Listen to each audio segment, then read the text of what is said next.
Hello, everybody. Thank you all so much for tuning into session 2 of Ballad of a Scrumrat. The Stars Are Calling is the name of today's episode. No.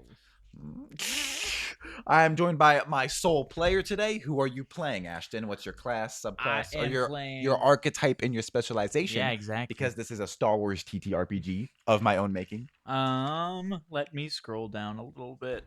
Dang, we played Jup more recently than we played. I can't see him anymore. It was Tagon. Yeah, that's crazy. If you have been keeping up with these side ones, if you don't even know they're side ones, we have a main series called the Coral Council, which is a D&D campaign. This is a Star Wars campaign. If you haven't been keeping up, my computer was getting fixed for a month, so we have been lagging a little bit on those. But this is part 2, and it is the final part of Jup's story. We will continue it in the future, but for now, for a foreseeable future months. Jup is a much more like party-focused character. Like he would do way better in a group than he does by himself. Yeah. So it makes sense that this is more like a prologue to him. Yes. So, yeah, this is the last time we'll see Jump for a while. After this, we'll focus on the A Song of Ice and Fire campaign, which is the Ashes of Winter. I was hoping there'd be more of a gap, but it is less than a month to also House of the Dragon Season 3 starts. So our goal is not to finish the 7 of our Season 1. Our goal is to just continue doing it, because before we know it, we'll be on Season 2. Yep. We really wanted to release Season 2 of our thing, or Season 2. It'd be a new whatever story. The sequel, yeah. But to use simple terminology. We wanted to release that with House of the Dragon. We might be, I believe it's a month, so 4 weeks, and we just need to get 2 episodes out. True. There just won't but be, we wanted there to be a gap, is what I want. Okay. And then Dark Tether is our superhero one, which there's so much superhero content coming out this year. There's already been a ton. The Boys, Invincible, and Daredevil all came out this year.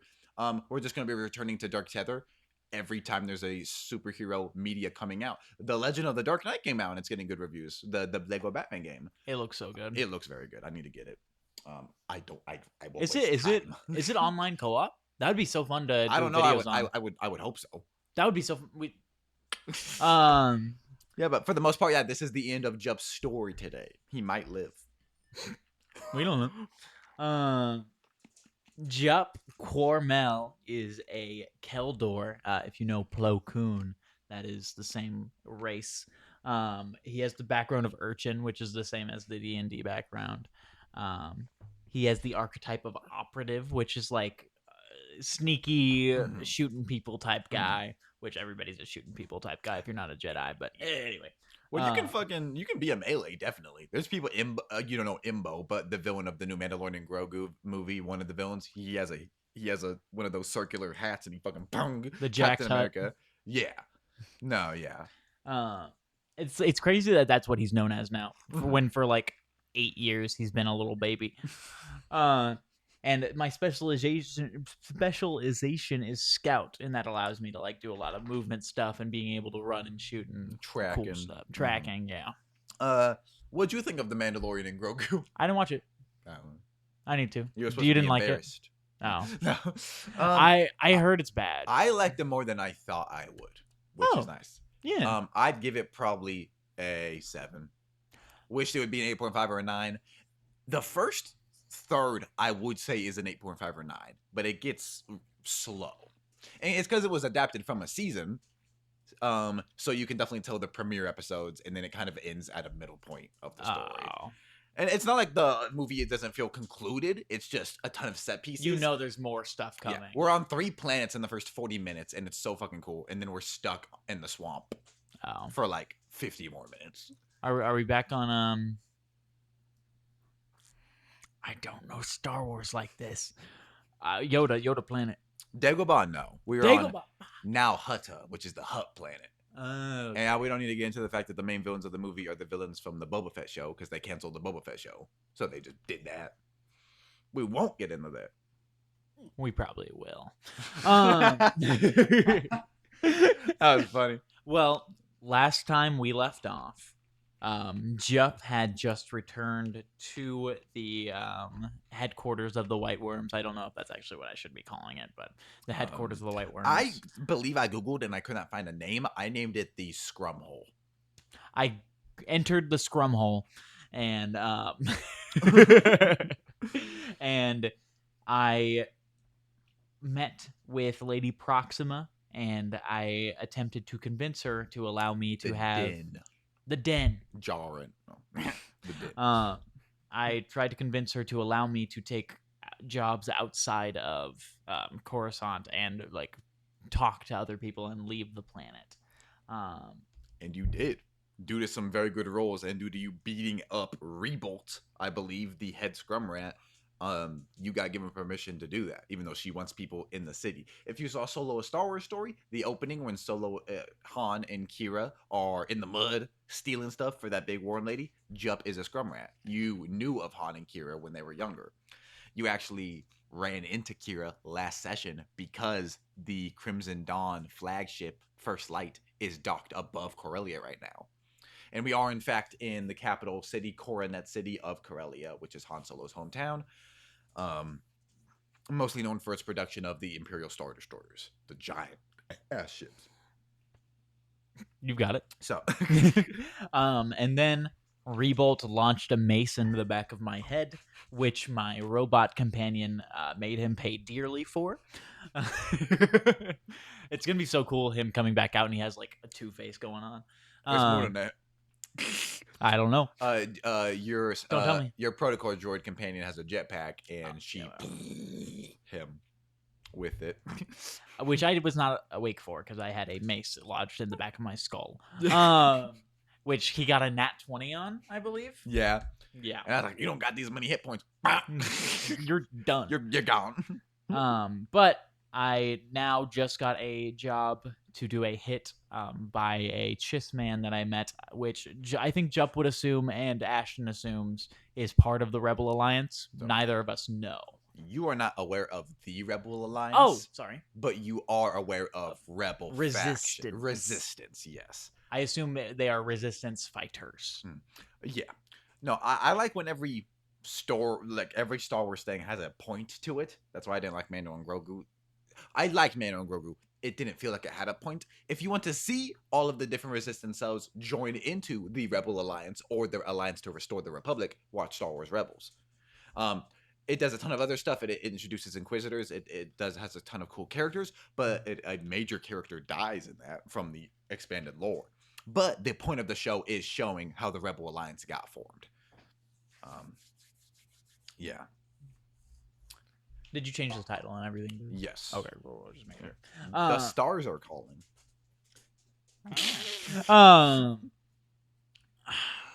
And then last session ended with Angie entering Jup's room, and Angie now has some upgrades from who was it again? I apologize. Holland. Yes, you're correct. Yes, Holland, who is a very young slicer, skilled at Hallen, skilled at upgrading. Slicers are hackers. He upgraded your protocol droid quite a bit. And Angie, now has a jetpack. Her jetpack's internal, so she can exit it and blast off, and it's just better now. It'll consume less fuel. And yeah, you and her are ready to meet with that Chiss contact. Which I think you made that jetpack a little bit better because I'm not directly using it, and I have to command someone else, which is good DMing, by the way. I don't know. Because like it would be so annoying if like, oh, out of fuel, out of fuel, out of fuel. When it's not even my, like, shit. Exactly. So she can self-regulate that now. Yep. Yeah, and you're ready to meet with Yunin, who is the Chiss that you believe that you saved the life of when stormtroopers were attacking him. You just drug him away into an alley. For no reason. Because Jup's just like that for now. But after you do this hit on this Imperial adjacent individual, your goal after that, the Lady Proxima charged you with, was capturing Han Solo. Yeah, yes, I didn't forget about that, but I did not mention that yet. So, so Jup's current path that he sees for himself is getting some jobs, meeting some people. He knows of Han's last known location. Correct. But it is not for certain that he is there, I believe, right? Or is it for certain and it's just really hard to get there? because it's a war zone. You know that 3 years ago he was on a war zone. So that would be your last lead, so to speak. Okay, yeah. And now he's on a Tatooine in a bar, and he's about to shoot a Rhodian. Huh? Decade in the future. We are also, yes, we are in 10 BBY. We are 10 years before the events of A New Hope and 9 years after the events of Revenge of the Sith. He's about to fire first. Anyway. Yeah, I think that's about it. Cool. So you long rested. So you're waking up in that early morning. You should have all your stuff back. Hello. You can't see him. You must see him. Come. Yeah. Motherfucker. You wake up in the early morning. And yeah, you're just getting your stuff ready. Angie was on low power mode, so you can kind of get out of bed, roll your shoulder. You've taken quite a bit of damage recently, so your head's kind of probably thumping. You go over your your rebreather mask. Was I supposed to level up? Angie up. I don't think there's levels yet. I think I texted you, but I couldn't find it. But so I might have just told you. I wanted you to roll another hit die, and then pick one more of the abilities I texted you. I apologize. No, I did not do any of that. I could not find it in text, so I thought I just didn't have you do it. But I might have just told you. But yeah, you just gotta roll another DA and add your endurance mod, and then take another one of those abilities I texted you. I should be able to find them quickly just by searching up some bullshit like 4 more health. I have a total of 13 health now. Let's go. Which I feel okay with saying out loud because there's not like actual other players that like it's just yeah. Anyway. And then I found you your thing. Look at my dog. Look at my dog. Look at my son. Okay. I pinned the message. Oh, okay. Yeah, you did send it. No, I pinned the original. All the abilities. So just pick another one of those abilities. And Discord, our sponsor. So you're waking up in this early morning. You want me to pick one more of those abilities?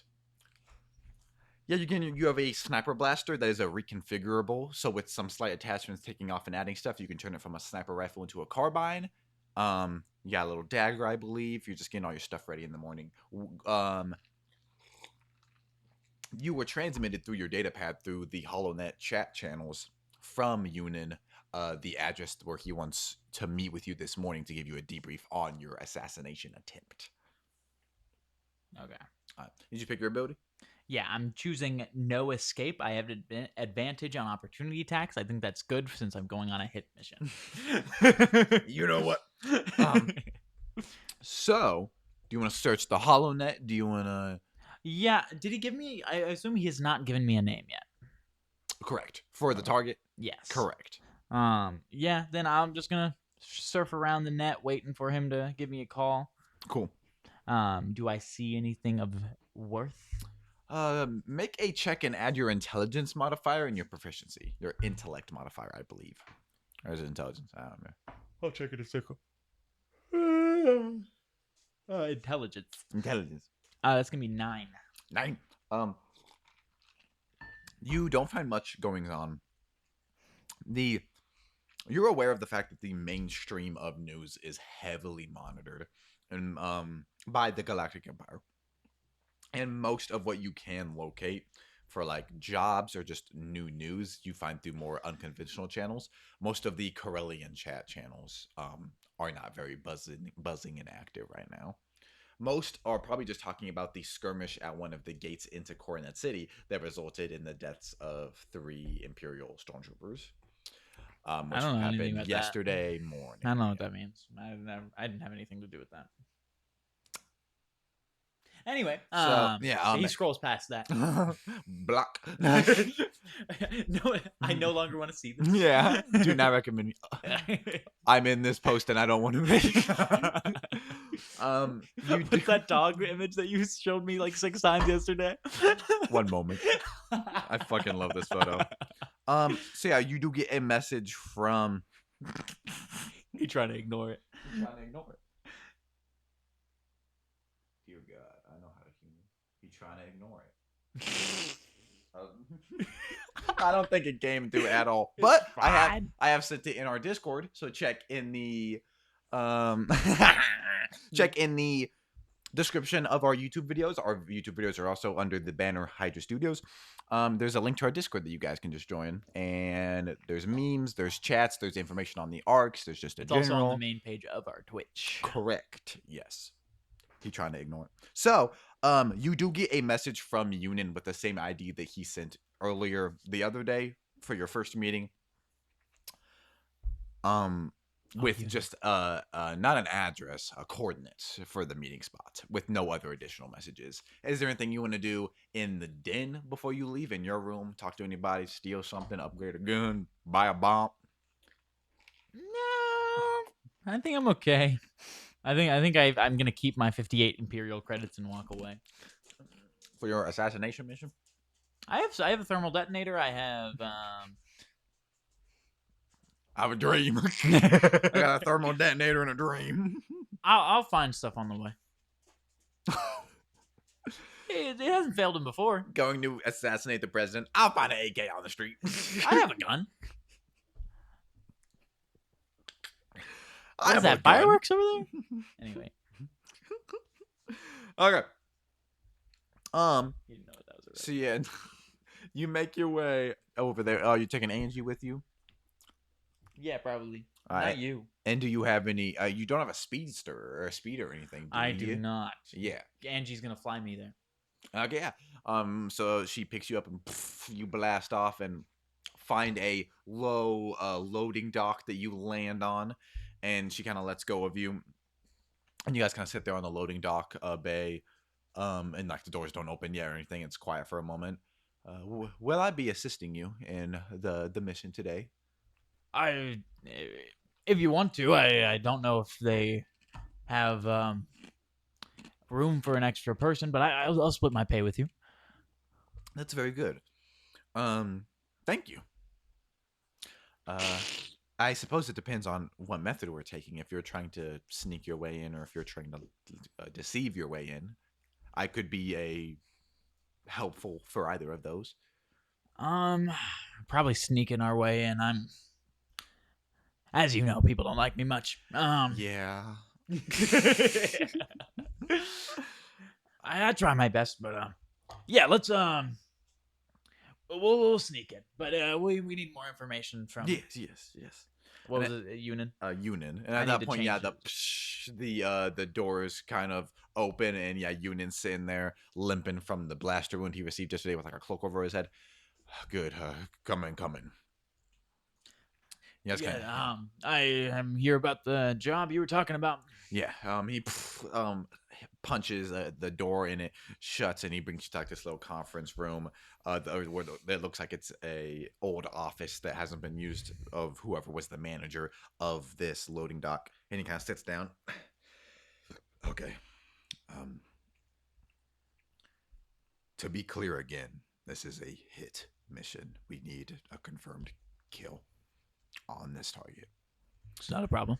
He like throws forward a little hologram, and it boom, shows a middle-aged man with like graying ginger hair that's swept back, and he's like a little stockier and a little bit of a gut, and he has like a thin beard.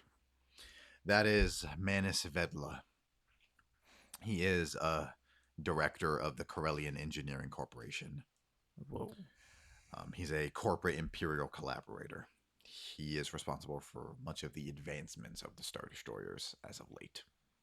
And how much are you offering for this job? Not to get over hasty, but this is... No. Zealousness is a useful tool in our line of work. We currently can afford to pay you 5,000 Imperial credits. And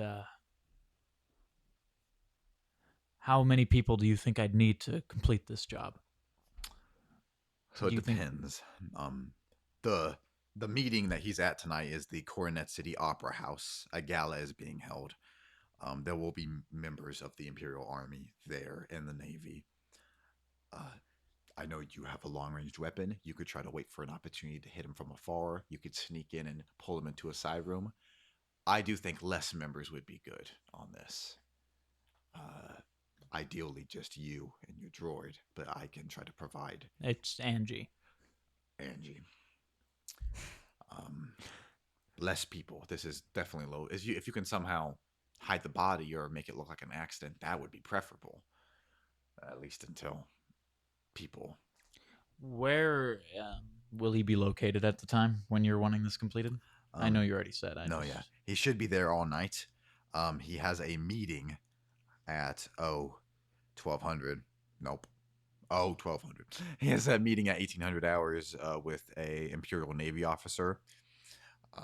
It should be in a secluded room. If you could cause an explosion, throw a gas bomb in there, that'd probably be your best bet. I have an idea. Outside of that, he should just be on the dance floor before that, and maybe getting in his taxi cab and going home after that. You could maybe try to attack his ship on the way out, but I don't know if he's going to a secondary location.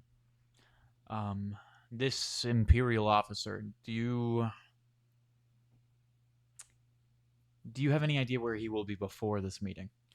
The officer or the director? The officer. You've described the yes, director already. Gable Carius. He's a Navy officer. Not particularly, and if you are attempting to subdue him and hide as him, I just know he has 2 death troopers with him, which, if you don't know, are deadly warriors. Yeah, I got that from Death. Yeah. Now, if you used my idea of just trying to get all of them at once, that won't matter. If you just roll a grenade in there, or if you fill it with gas, but trying to stealthily take out him and use his cover might be pretty difficult. Gable Carius, he's a Navy officer. He's having a meeting with Manus Vedla.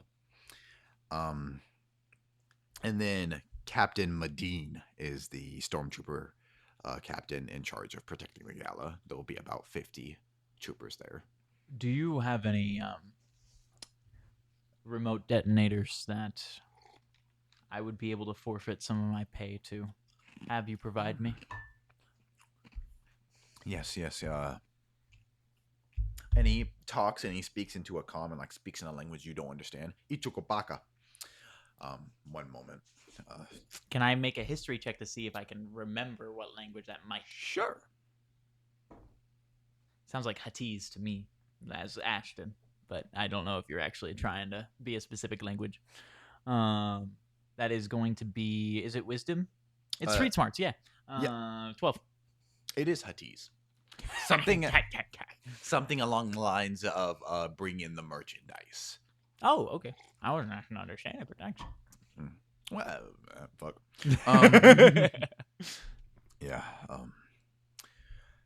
Yeah, and then Captain Medine, he's young and arrogant to a degree, but he's talented at what he does. He should be in command of around 50 men, keeping the opera house guarded.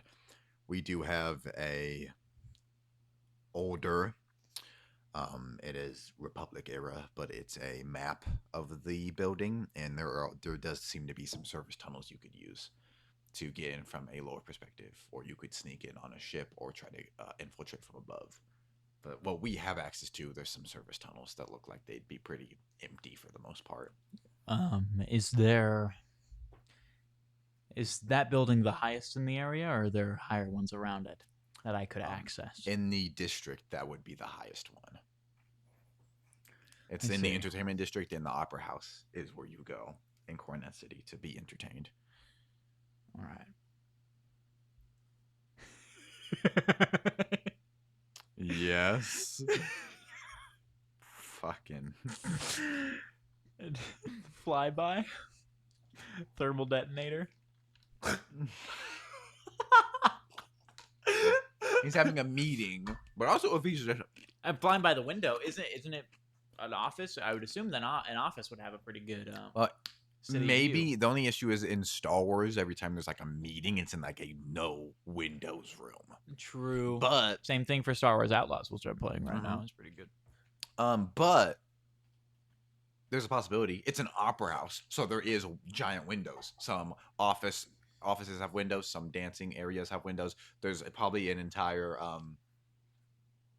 landing pad that like that tons of people can get on and drink and overlook like it's a skyscraper. Um, Yeah. Okay. I think I'm gonna tell you my plan in case if there's anything of it that you find dangerous or like it wouldn't work. But yeah, I think I will. You said it's a club, correct? yeah, an opera house, but yes. Um, I'll go in there as a person just going to the opera house, and I'll sneak my way to the room. Um, I'm thinking I'll have Angie fly me up when. Oh, it's never mind. Um, You can also like still have Angie fly all the way up and then drop. It just could be an issue of dangerousness, visibility.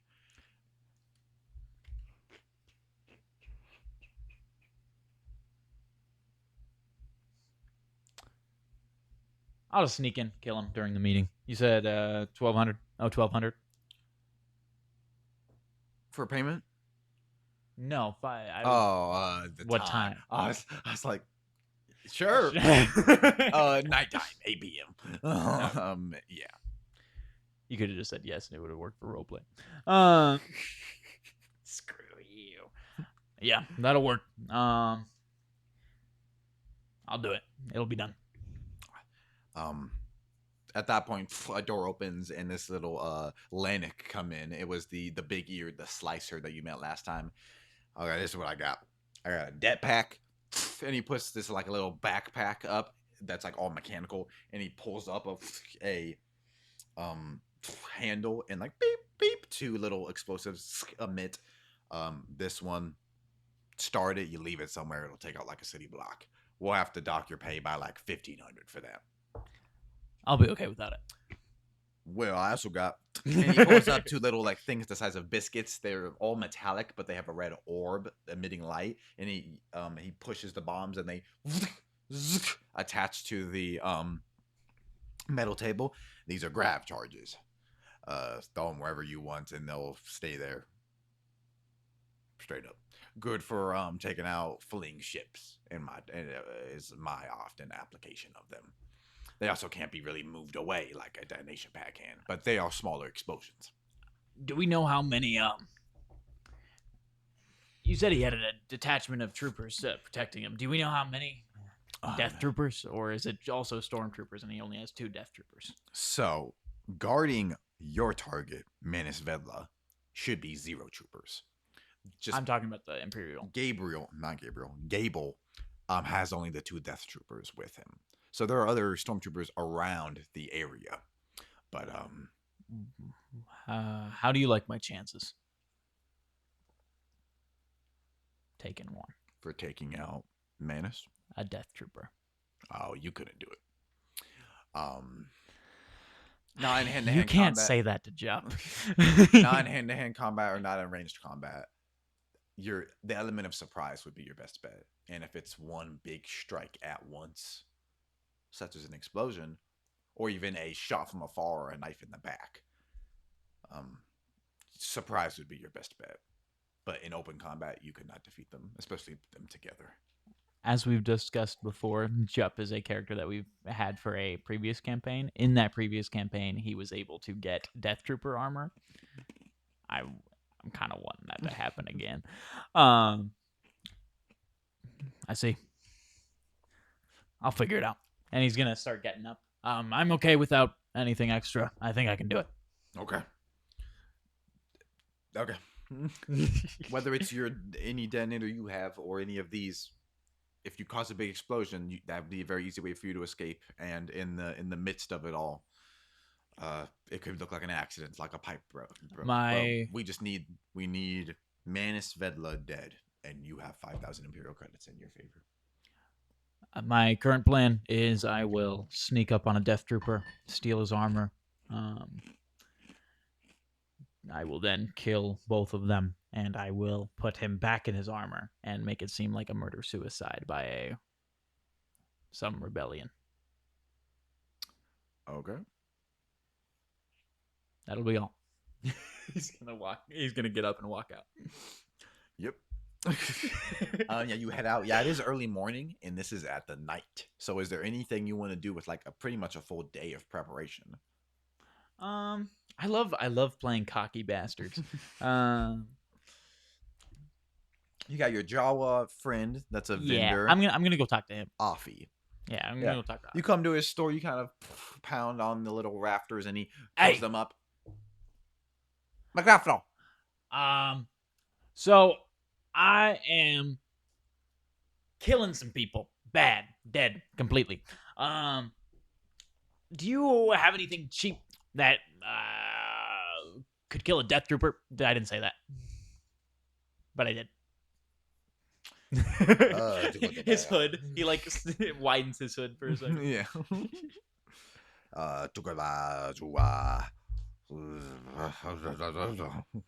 the bow weapon. I'm gonna be so honest with you. I got 58 credits in my pocket.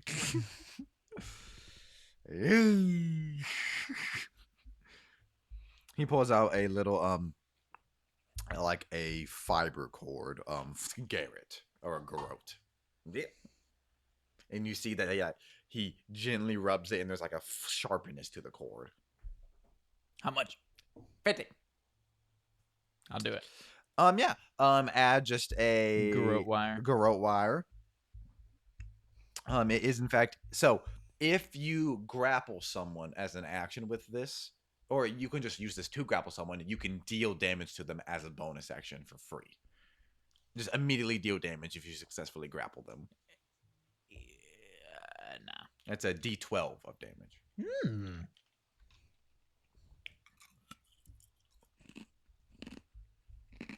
Grapple as a what?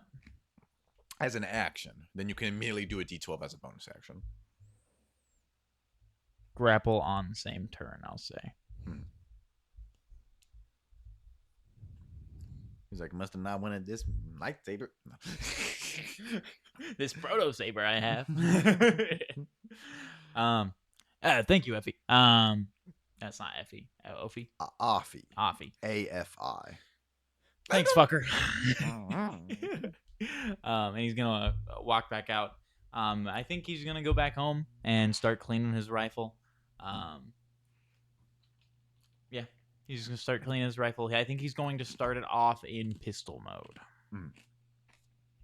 I'm going over all your parts, making sure they're clean. I'm going over your like one dagger, your new wire. If you want, you have like a flight suit. You can like tuck it into the flight suit so it can extend out and you can use it immediately. Yeah, you have your knife in your boot. You're just kind of sacking yourself up. Is there anything you want to do or anyone you want to talk to before going on this mission? No. Okay. Is there? Do you have any suggestions? You could talk to Hallen if you want anything technically upgraded. You could I talk got to 8 credits. Lady Proxima if you want to let her know what's happening for whatever reason. She could get mad at you. She could provide backup. Any of the White Worms could come with you as allies. Oh yeah, I'll go talk to Lady Proxima. Okay. He trusts her for some reason. Yeah, you come there like a middle day. You kind of linger after the morning meeting. And she sees you lingering. She's like, "Jump, can I help you at all?" And yeah, she's this big slug that emits out of the water. She's like 10 foot above the water. What was that opera house that I'm going to called again? Coronet City Opera House. Hey, I'm going to Coronet City Opera House. Is there anything that you need? I'm doing something sneaky there. I'm just letting you know of my activities. A lot of eyes on there, of course, but nothing in particular. There is many expensive items in an opera house, of course. Returning with any one of those would be ideal, most likely. Well, you know me. Anything I see shiny, I'm going to take. Of course. Wish me luck, my lady. Yes, of course. He's going to walk back out. Yeah, she sinks back under the waters. Anyone besides them or her? I'm going to ask about the fucker, head Scrumrat. I can't remember his name right now for some reason. Rebolt is the head Rebolt, Scrumrat, yes. and you did smelt him. Nah, I did it. I'm gonna ask how he's doing. Oh yeah, you kind of look. You see Bancy, who was kind of his lady thing, and she is like side eyeing you. You can come over and ask her something. Yeah. Hey, how's Rebolt doing? Not great. He's been in and out of it ever since yesterday. He's gonna live. He's gonna walk away. She like stomps off. Do you want to visit Rebolt before your mission at all?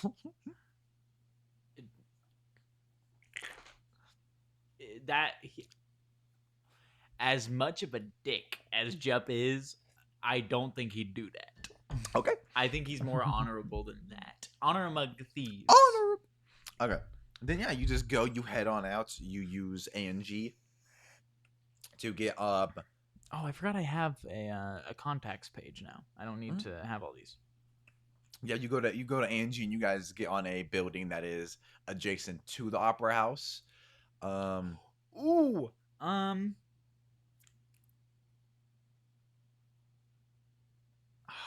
I shouldn't have done what I did. It's okay. On my way there, do I see any Corellian security force people? Oh, any Corsac? Make a perception check.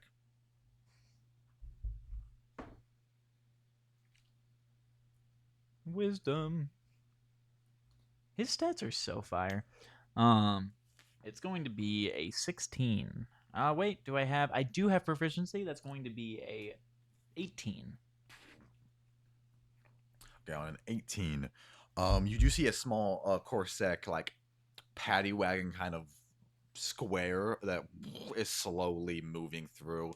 It seems like a lot of the local district imperial focus has been moved to the Opera House. So when you're on those lower regions, you do see it kind of when you're still on a ground level, or not ground level, but on a walkway. You see them kind of pull over and stop in front of a bar, and like 4 Corsac guards get out and go into the bar for a moment while the ship idles, the transport idles. You can't do that. What? What even? Who? Hey, Angie. Yes, sir. Are you thinking what I'm thinking? Most likely not.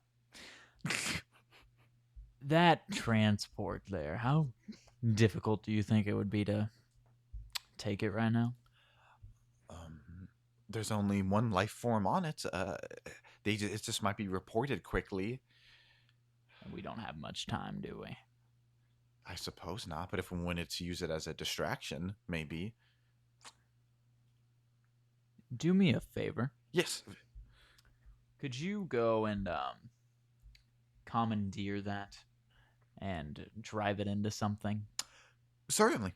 Fly out of the window before it hits. Yeah. Yes. Would you like assistance in dealing with the life form? It shouldn't be an issue, no. That's good. Thank you. I will head to the Opera House. You meet me on the roof. Okay. Do you just head there now? Yeah. How are you getting walking there?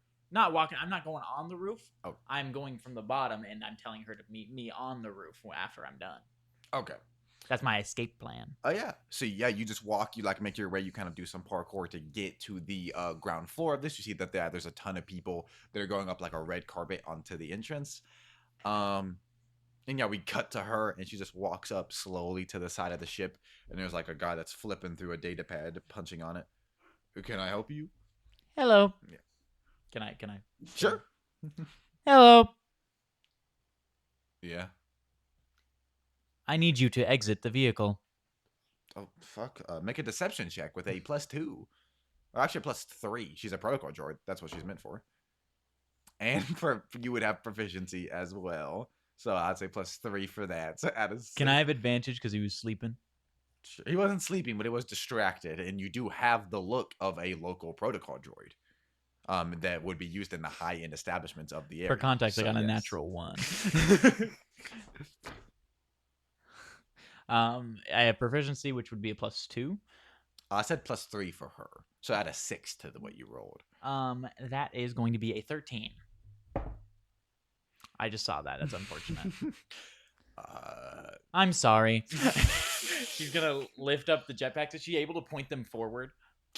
I was thinking that she would just like Just- yeah. Yeah, that's true. She can. I was thinking that because I was gonna have him go yeah, and just kind of get yeah. But I don't if you think wanna I don't burn- think she wants to kill people. She just doesn't care. Yeah. Yeah, just yeah. right in the neck. Who do you think? And like, just kind of gets shoved further in until it's all the way through, and then she just kind of holds and vibrates her hand to, and then leans over, drops the hat, or the head, leans in, opens the door, grabs, drags, drops, looks around. She's like leaking blood.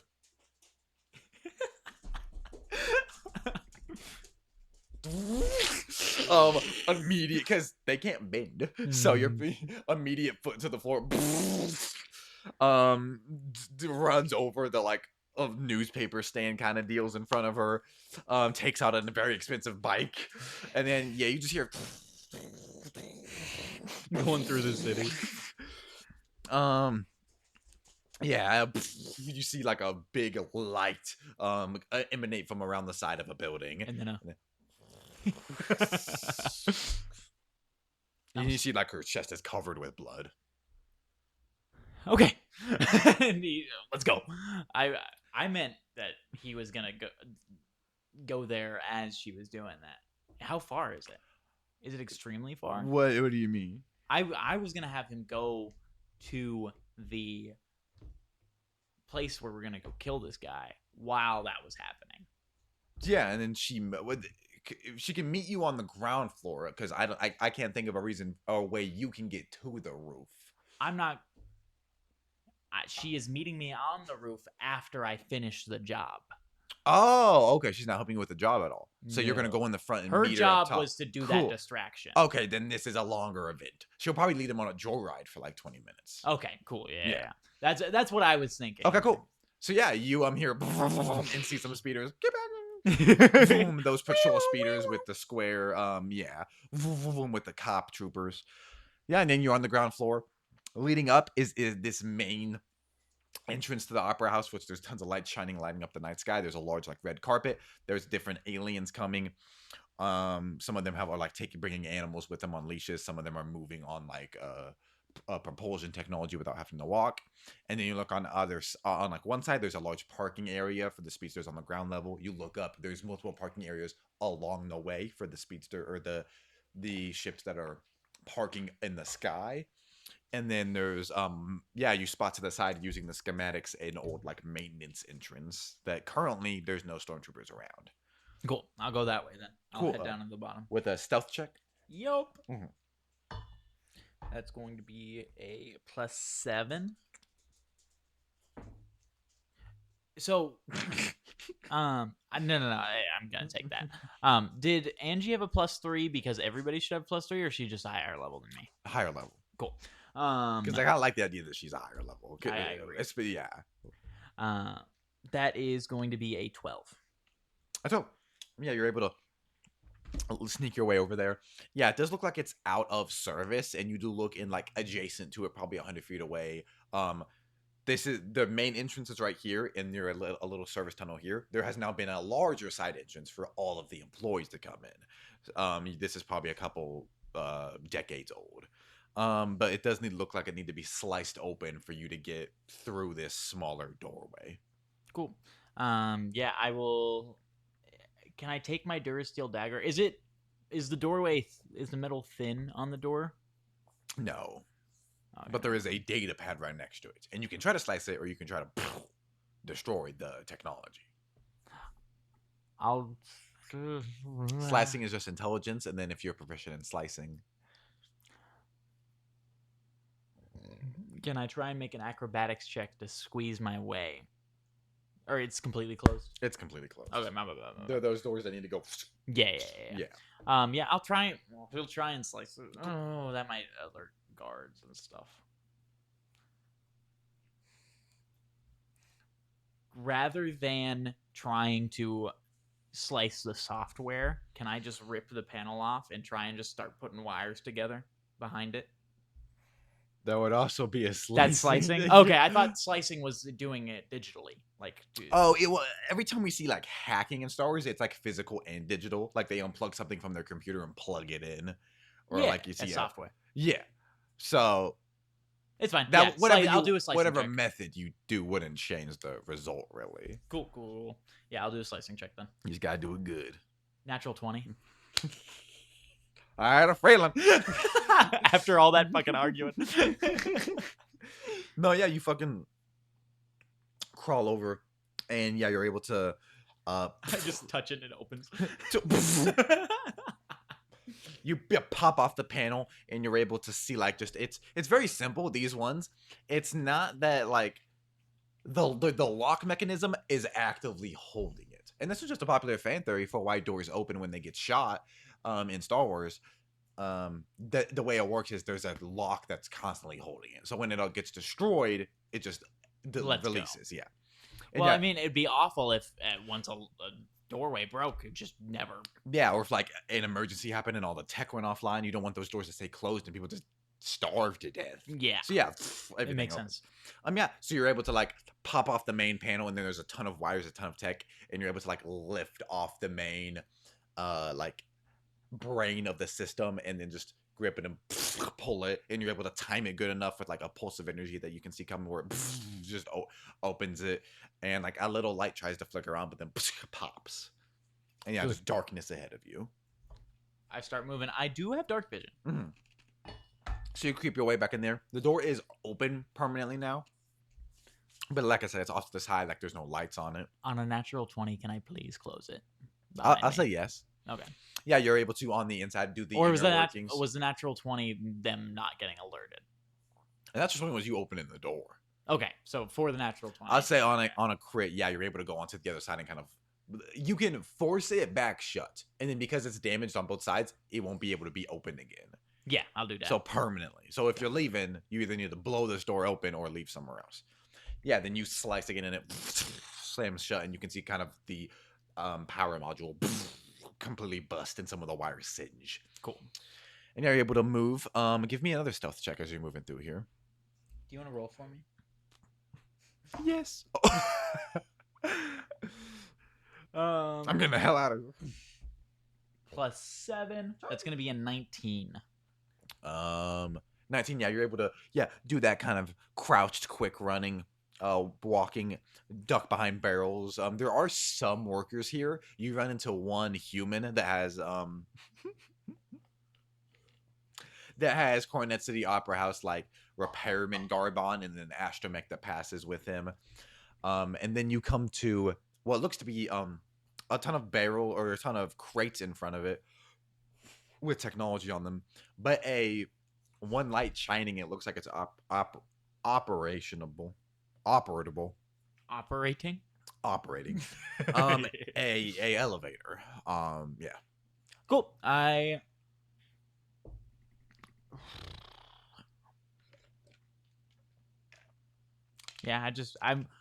Is there a hatch at the top of the elevator? Yes. I'm gonna open that hatch and crawl up. There is a tiny lock on it. It's like a mechanical clank. Shoot it. With your blaster? Yeah. Cool. Not even need to make an attack roll, really. You just risk that. Look down the hallway. No one kind of pokes their head around. And then, do you wait, or are you pushing a button? No, I'm going up on top of the elevator. Oh. Well, I got that, but you're going to climb all the way up? Yeah. Okay. So yeah, you do that. You kind of slam it shut. It is busted now, just the lock on that. So just, if no one looks up there, and yeah, you look up and you don't see the end of it. I'm gonna start just climbing my way. What floor did they say that meeting was gonna? Did they not? The top floor. Okay, I'm just start going. Give me acrobatics check. Do you think that's no? It's not. No, it's I don't believe so. No. Or sorry. Well, you can do acrobatics or athletics, so whatever you want. Acrobatics. Yeah, you got it anyway. +7. That's gonna be another 19. Be respect. Eager beaver. Yeah, 30 minutes past, then 40 of you just traversing your way up there, taking moments, taking breathers, using your sniper and putting it like around the cables you're climbing in order to take breathers. Eventually, you do hear like a yes. Never mind. You do hear like a warring, like and you look down, and the elevator is approaching. Not enough to murder you, but like you cannot stay held onto the cables that it's coming up. You look at there is a door in front of you with a similar slicing mechanism you just used, or you can get on top of the thing or something else. Dang it! I should have asked for advantage on this one for that nat 20 rather than close the door behind me. Yeah. He doesn't want to shoot it. That'd be bad. Can I do a quick perception check to see if I can see in the hatch down? It's a turbo lift, not an elevator. I want to be clear. Yes. I thought you were gonna correct something that I said. And I was like, I don't know what the fuck I could have said wrong. It is a turbo lift, not a elevator. If anyone was curious. Can I look down that hatch that is now open to make a perception check and see who is in the elevator? Sure. It'll be a decently high AC, probably, or DC. I know. 7. 7? Yeah. There, you can see at least a figure in there. It'd be really funny if this was the guy. No, he has no reason to do this. He has literally no reason to do this. I'm going to. Can I just make an athletics check to try and pull the elevator doors apart? Because they're Hormel, POV. It's not like they're locked. It's just elevator doors. Correct. Yeah, you can do athletics, or you can try to slice again. I just have a -1 in comparison to cool. a +0. Yeah, then you can do athletics. Yeah. Or a +2, actually, because I have proficiency. 12. Yeah, you kind of stab your knife in there and kind of try to pry it and kind of get your foot in there. It is slowly moving, but not enough to open yet. You do have one more check you can do. I'll do it again. Okay. And if you fail this, you will be hit by an elevator, most likely. What other options do I have? Do it. Oh. I should have had advantage on that perception check because I am in the slum of a city, or is this not a slum? Urchin is I'm not going to re-roll it anyway, but... Urchin is so specific. I think that would apply to Corellia. Cool. Just entirely? Yeah. Okay. Because there's when you're in Star Wars, so there's going to be forests, Arctics, literally everything. Yeah. And you're alone. So can I make another perception check to see if there is a better way to be pushing open this door since I did not get that before? Yes. Cool. That's a good way to do that. I like. It doesn't matter because it's an 8.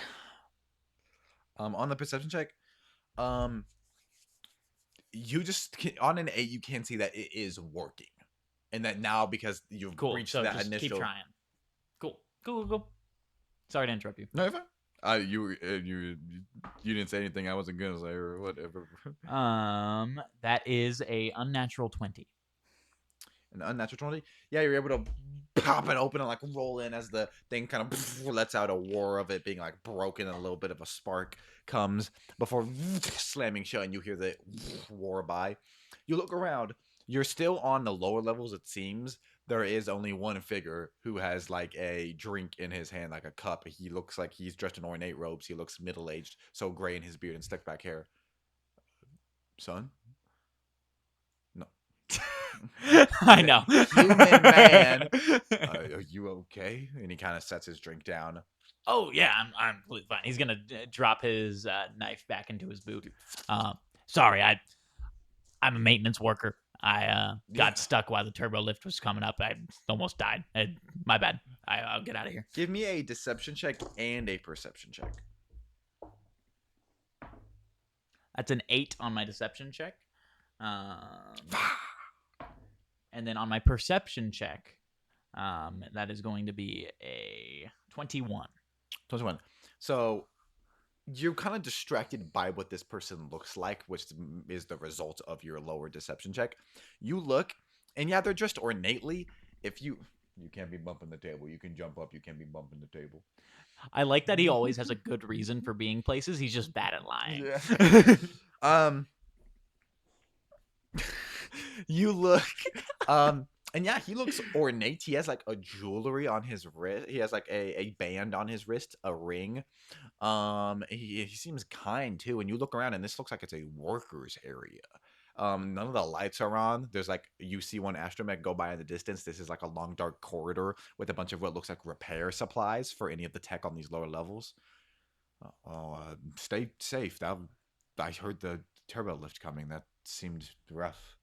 Picks his drink back up. Yes, if you don't mind me asking, what's your name? Garm. And he sits down and he goes to shake your hand. If you'd like to make a perception check, you can. Yeah. Or, sorry, history. Okay. Do I notice any like cuts on his hand as I shake it as well? I'll make a history check. History, and then I do perception to look him over for specifically stuff like that. Would this be wisdom or history? We wisdom or intelligence. Yeah. You could use either. I'll do wisdom. That's gonna be a 13. A 13. Garm. That sounds familiar. Garm is a creature in Norse mythology. He is a large wolf that cannot die. This is a human. Garm Bel Iblis is the senator of Corellia. So planets have one senator that represents them in the Imperial Senate. Padme was Naboo. So yeah, Garm Bel. You've never seen Garm Bel Iblis or Iblis. Garm Bel Iblis. Garm Bel Iblis. And then, what was your perception to look him for injuries? You were thinking you said cuts on and like workers' hands. Oh, okay, yeah. Give me a perception to see if Natural 20. He do not belong here. You do see that he carries himself on a crit. He carries himself with a little bit of militarism, almost, but he does not belong here. Senator, Bel Iblis. This is bad. He doesn't say that, but I just needed a moment away from the bustle and hustle of the party. I get you. Fuck. This is bad. I'll give you 10 credits to tell nobody I was here. Kind of pats you on the shoulder.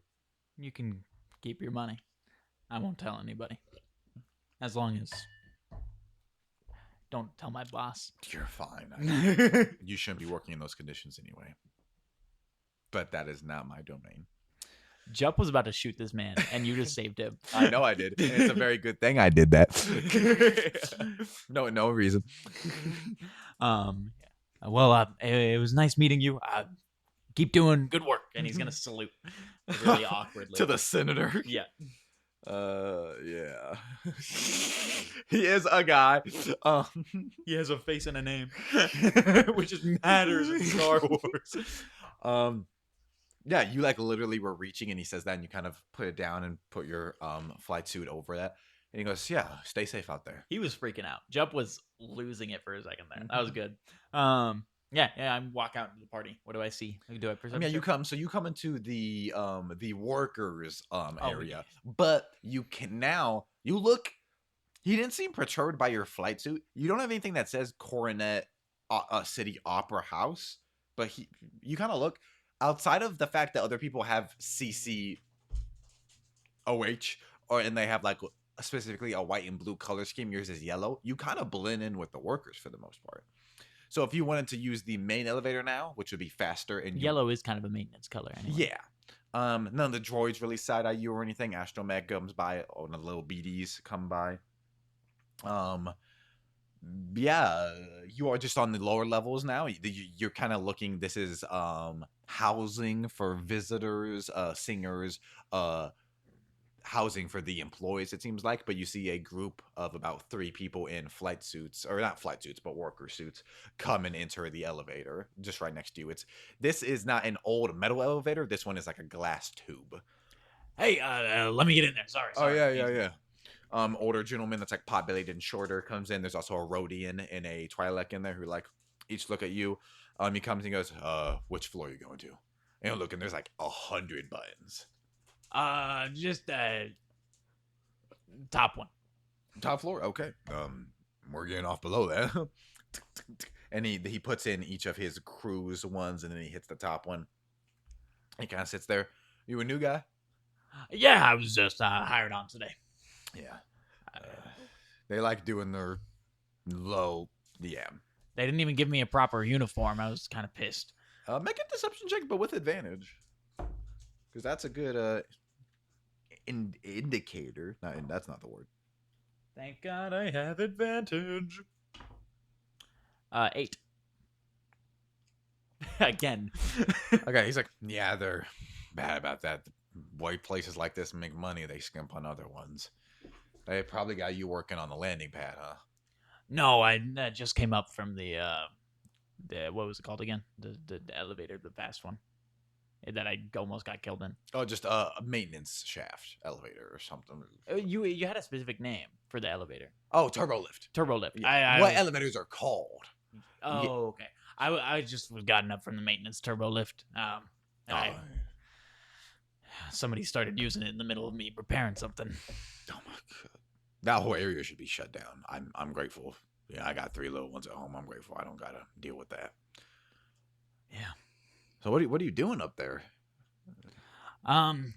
They're supposed to have some kind of big meeting. They want me to clean the room before. Apparently, they don't got enough janitors.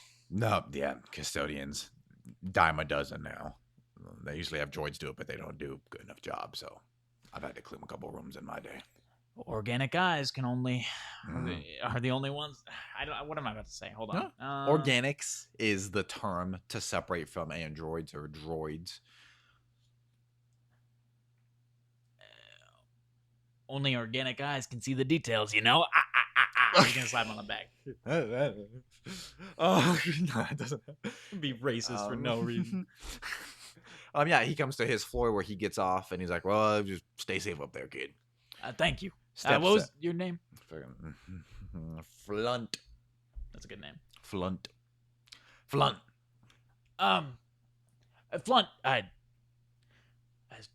Stay off the top floor. And he's gonna, as the doors are closing. Okay.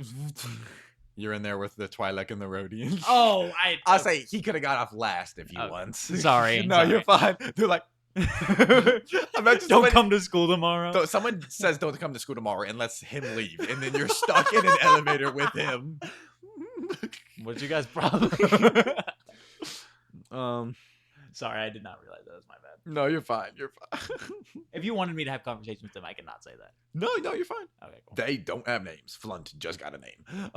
Yeah, you wait, and yeah, you've probably about like 4 minutes of fast travel.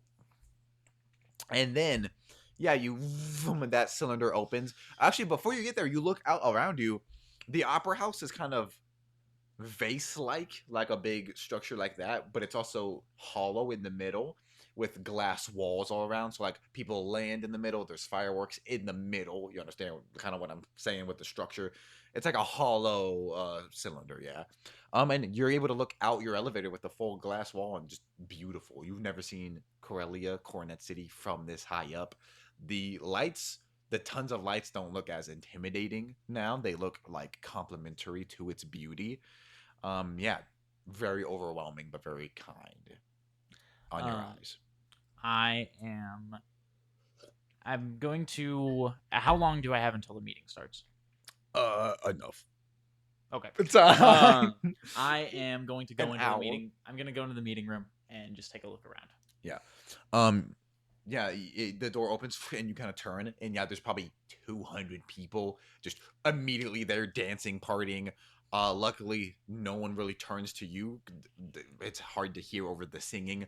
There's like this little creature that's like a green frog in a cylinder with liquid in it, and he's singing blah, blah, blah, blah, blah, blah, into a thing that emanates. Jizz? Yeah, he's jizzing. No.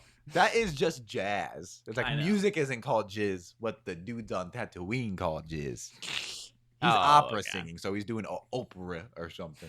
He's being Oprah. So he's jizzing. everywhere. He's just That's why he has to stay in the his little tube. thing. God. It's fucking stupid. And yeah, they're you kind of like, okay, that's good. No one turned, and you go to step, and you immediately see 2 plastic suits of armor flanking the side, and you kind of probably hesitate for a second. There's 2 stormtroopers on either side. I'm just gonna head through. One of them grabs your arm. Hey, workers ID. Scan docs. I'm gonna pull out my Corellian Security Force ID. I'm here just to keep somebody safe.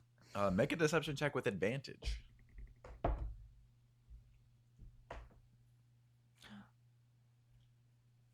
I'm rolling bad today.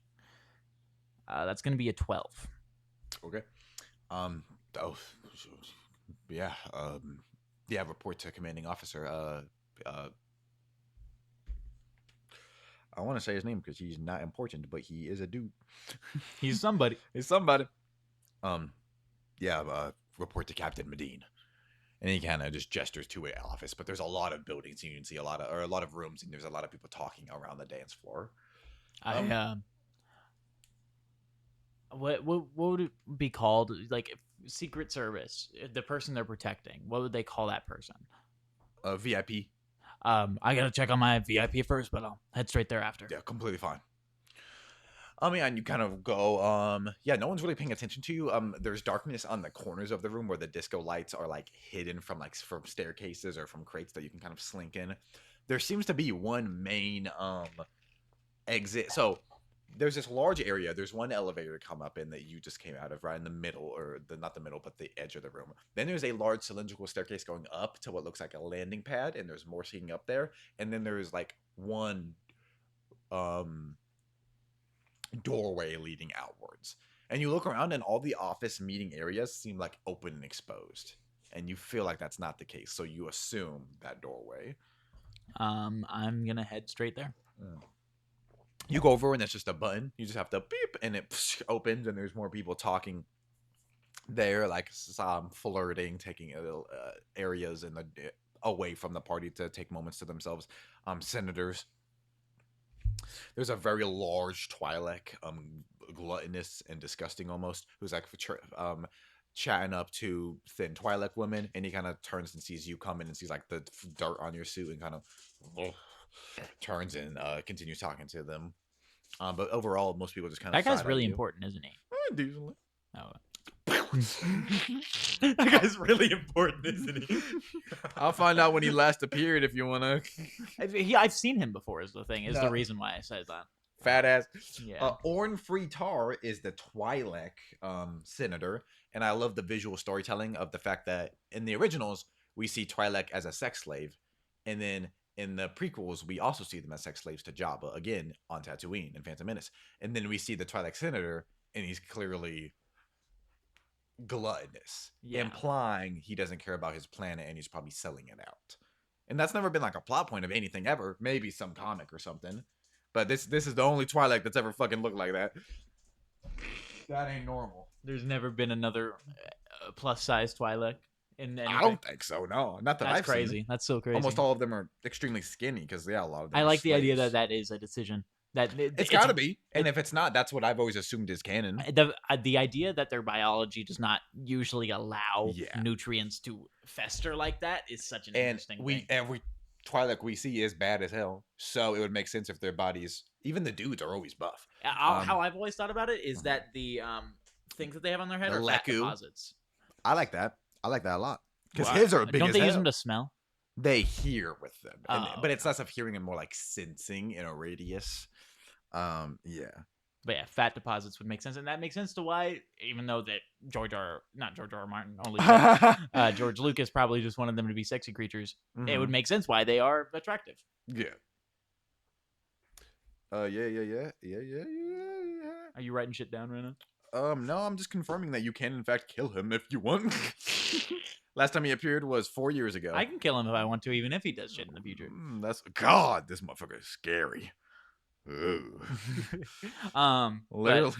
this is the room that they're gonna have that meeting in later. You do locate a room where like there's small skinny maintenance closets, but then there's like one large room.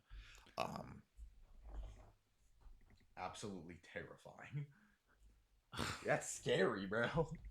Um, yeah, but this one, you go to push the button, and it just turns red. You need something, whether it's a key or a code or something you can, or shooting it and being afraid, not trying to attract attention. I'm going to go to the captain quarters that they gestured to before. Cool. So yeah, you go all the way back out to the areas. It's not the captain's quarters, just where the captain has made his quarters.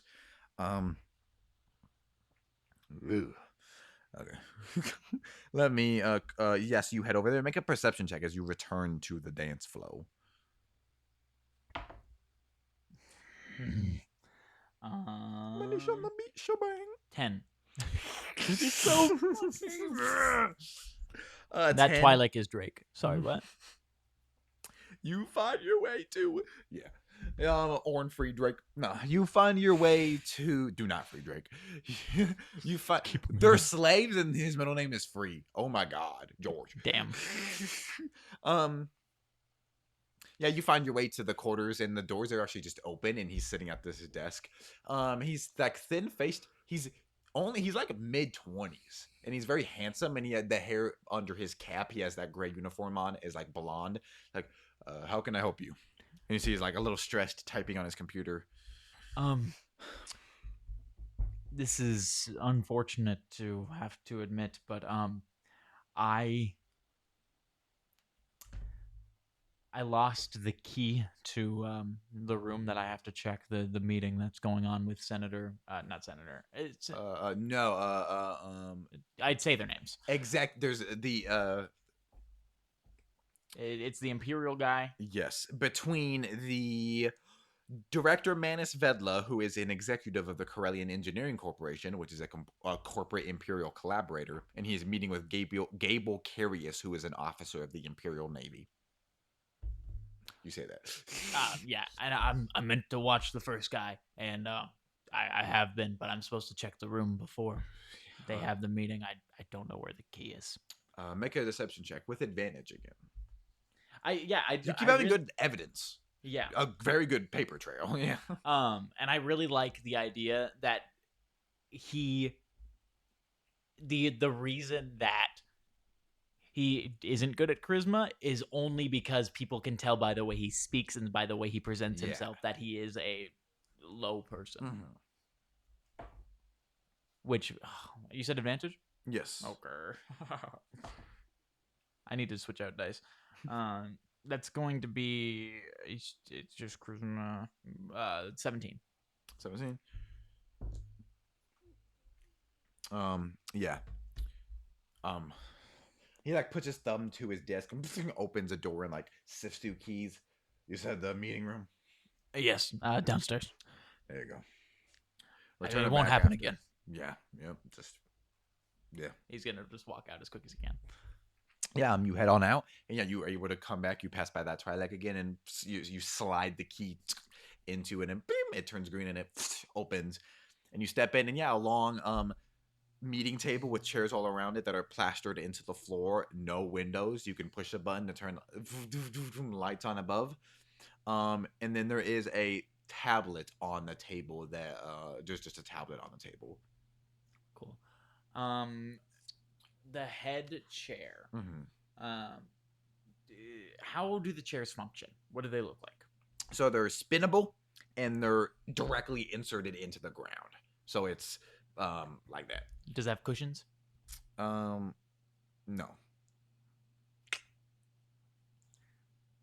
So my original plan was I was going to take the chair apart or put the thermal detonator under the cushion, and when they sit on it, it would explode. You could put it. This is what the Death Star chairs look like. It's those. So yeah, plastered into the floor. Mechanical metal design, not comfortable, rigid at all. But I'm going still an under to it. I'm going to sit in the chair. Do my knees touch the table from under? No, not at this head one, really. If I put a thermal detonator under it, would the knee then touch? No. How you gonna get the thermal detonator there? I was just gonna leave it.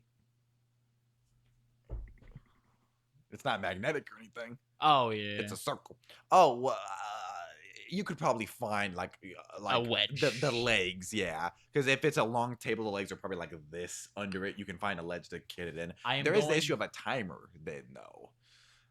Well, no, the button will be pressed by them sitting in the chair or me hitting it. Was the idea, which I think is something that they probably would have seen in what are movies called in Star Wars? They wouldn't be. They don't have movies, do they? They've got something. But it's probably something they would have seen either in stories or Yeah. like people using that button to draw people in. I'm going to put it next to the bottom of the chair, next to the wheel, and I'm going to angle the chair so it is not perfectly aligned, so that whenever they sit down and then move the chair to be aligned with the table, it hits the button. I like that. Which they will probably see before. There's plan Bs for a reason. We've seen people watching movie types, holodramas or holovids. I knew there was fucking something.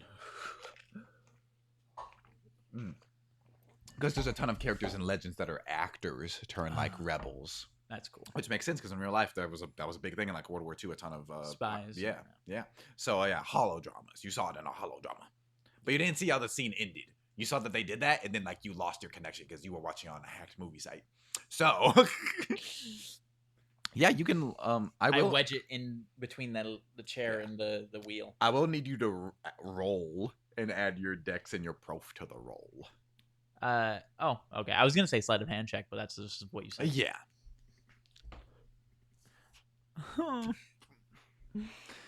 What's a good reason I can ask for an advantage?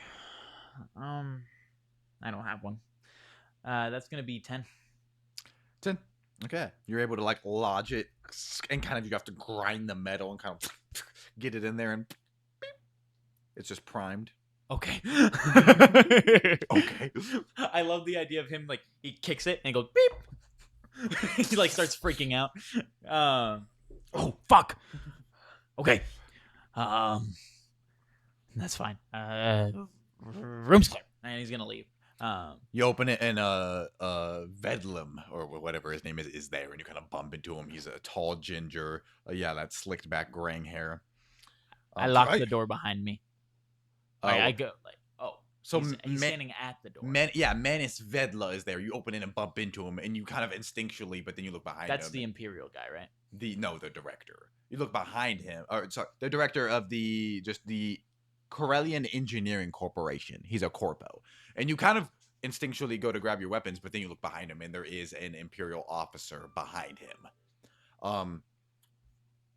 He has an all black outfit, and he has like a thick jaw. It's Gable Carius, and that is not it. I just keep saying names. Sorry, excuse me, sir. I was no, it is Gable Carius. I'm sorry, sir. I was checking out the room for you. It's all clear. Okay. I'm gonna show my ID. And he kind of sidesteps, and then the director doesn't care, but then Gable stops you and kind of goes, "Who are you here on behalf of?" Can I make a? Do I have to make a history check to remember the guy at the top's name, the director guy? Or the guy that the two stormtroopers at the door told me to go see, and then I just got the key from. Because the like in the directory of the Empire, a Imperial Navy officer is above this stormtrooper captain, but the captain is the one that's in charge of everything. He is in charge of protecting the building. Yeah. Medine. Corporal Medine. Captain Medine. Captain Medine. Sent me down to come look at the room. I got the key from him. I'm going to return it now. Give me a persuasion or deception check with advantage. That's all true. You didn't say anything incorrect. Yeah, you just have to convince him. So whatever it is, advantage.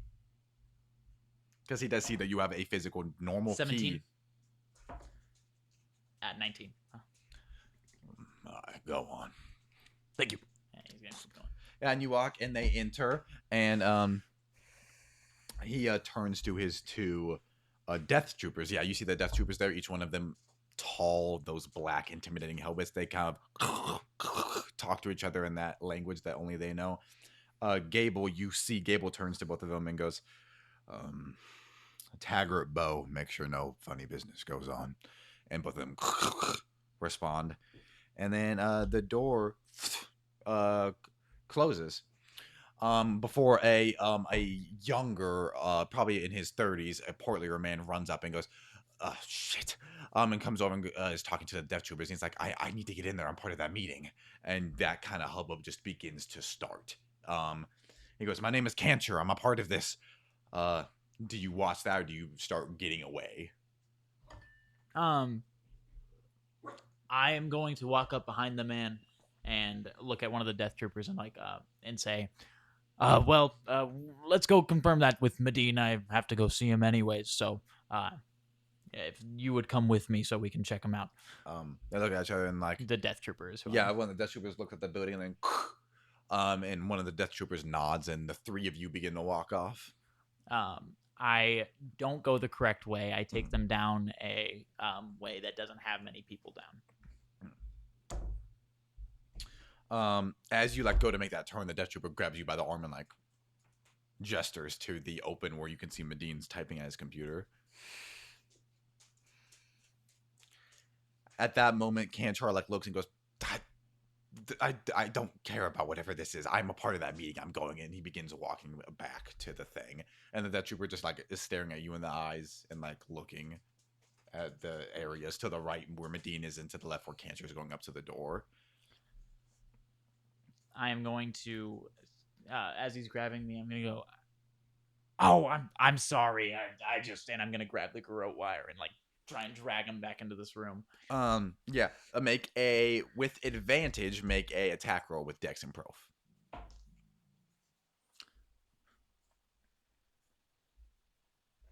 I have so many different ways this can go.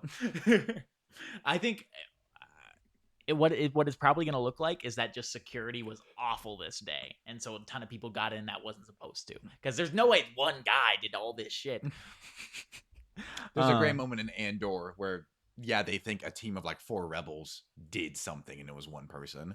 Because their pride won't let them admit it, even though that would help them find the person better. I've done it a ton in AGOT, and now I'm doing it this. I love referencing things that I've never heard of.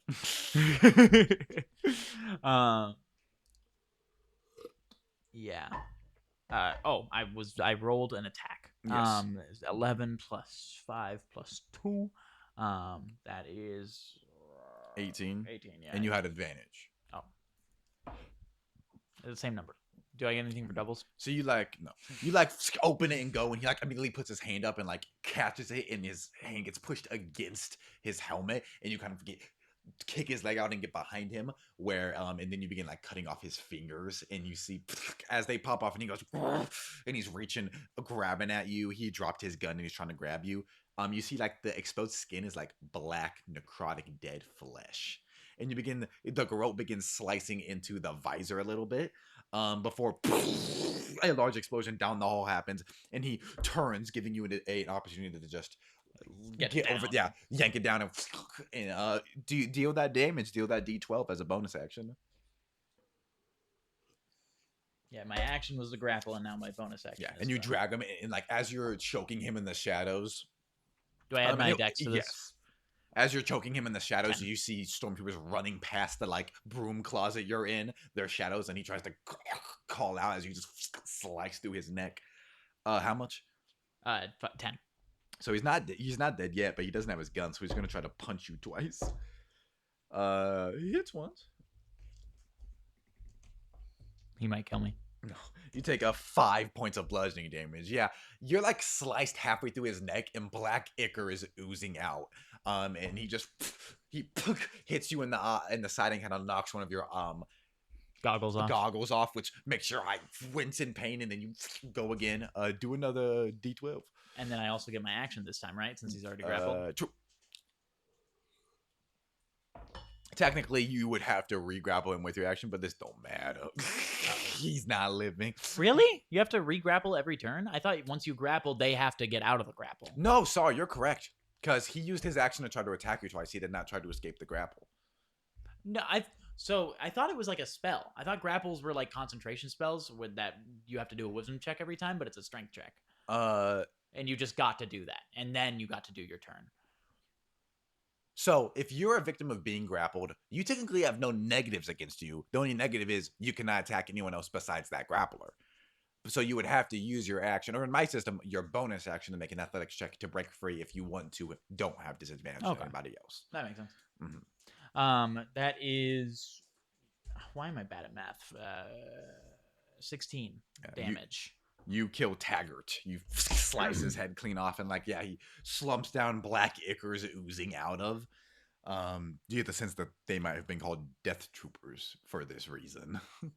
And yeah, the disgusting smell fills, and yeah, stormtroopers are running by, and you can just close the door really quickly. I'm gonna take his gun and put it in his hand and fire off a shot into his own head, and then leave the room. His head's decapitated. Oh, I thought you were going to take this armor. I was going to. Yeah, I'll take the armor. Yeah, you begin stripping him. You get the blaster too, which is a good blaster. What is it? What is it called? You don't have to give me damage yet, but just to put it in. It's the E11D. So capital E hyphen 11 capital. This was D. my main in Star Wars Battlefront 2. It is my main in Star Wars Battlefront 2. It is fucking fire. I love the E11D. It's so fucking cool. Not the carbine that the Sith troopers use. Give me to get them. No, yeah, you pick that up. You start stripping him. Oh, I gotta tell you about that later. What armor proficiencies do you have? Light and medium. This would be heavy armor, but all that means is you have disadvantage on strength checks and stuff. I don't use them. Yeah, and then the E11, the blaster carbine. How much damage does your stuff do? This is something that we would talk about later, but the pistol mode of my A180 does 1d10, and my sniper mode does 1d6. Because your range is longer, and we determined that it does 1d10 if it's within the range. Oh yeah. You're fine. So what was that damage it does? 1d10 in pistol mode, so 1d10 in 120 feet. This does 2d10 plasma damage. This is literally one of the best blasters you can get. You said 2d10? Yes, I just texted the whole thing to you. Oh. This is one of the best blasters you can get in Star Wars. You have a Death Trooper blaster. So I like that though, because you're on your own. I'm thinking this fellow might need to go to the bathroom. We don't normally do breaks for this solo sessions, but we might do a quick 10-minute break. Yep. We'll be back in 10 minutes as you emerge out of that dressed as a Death Trooper, and Stormtroopers kind of side-eye you and run past you. We'll be right back in 10 minutes.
3.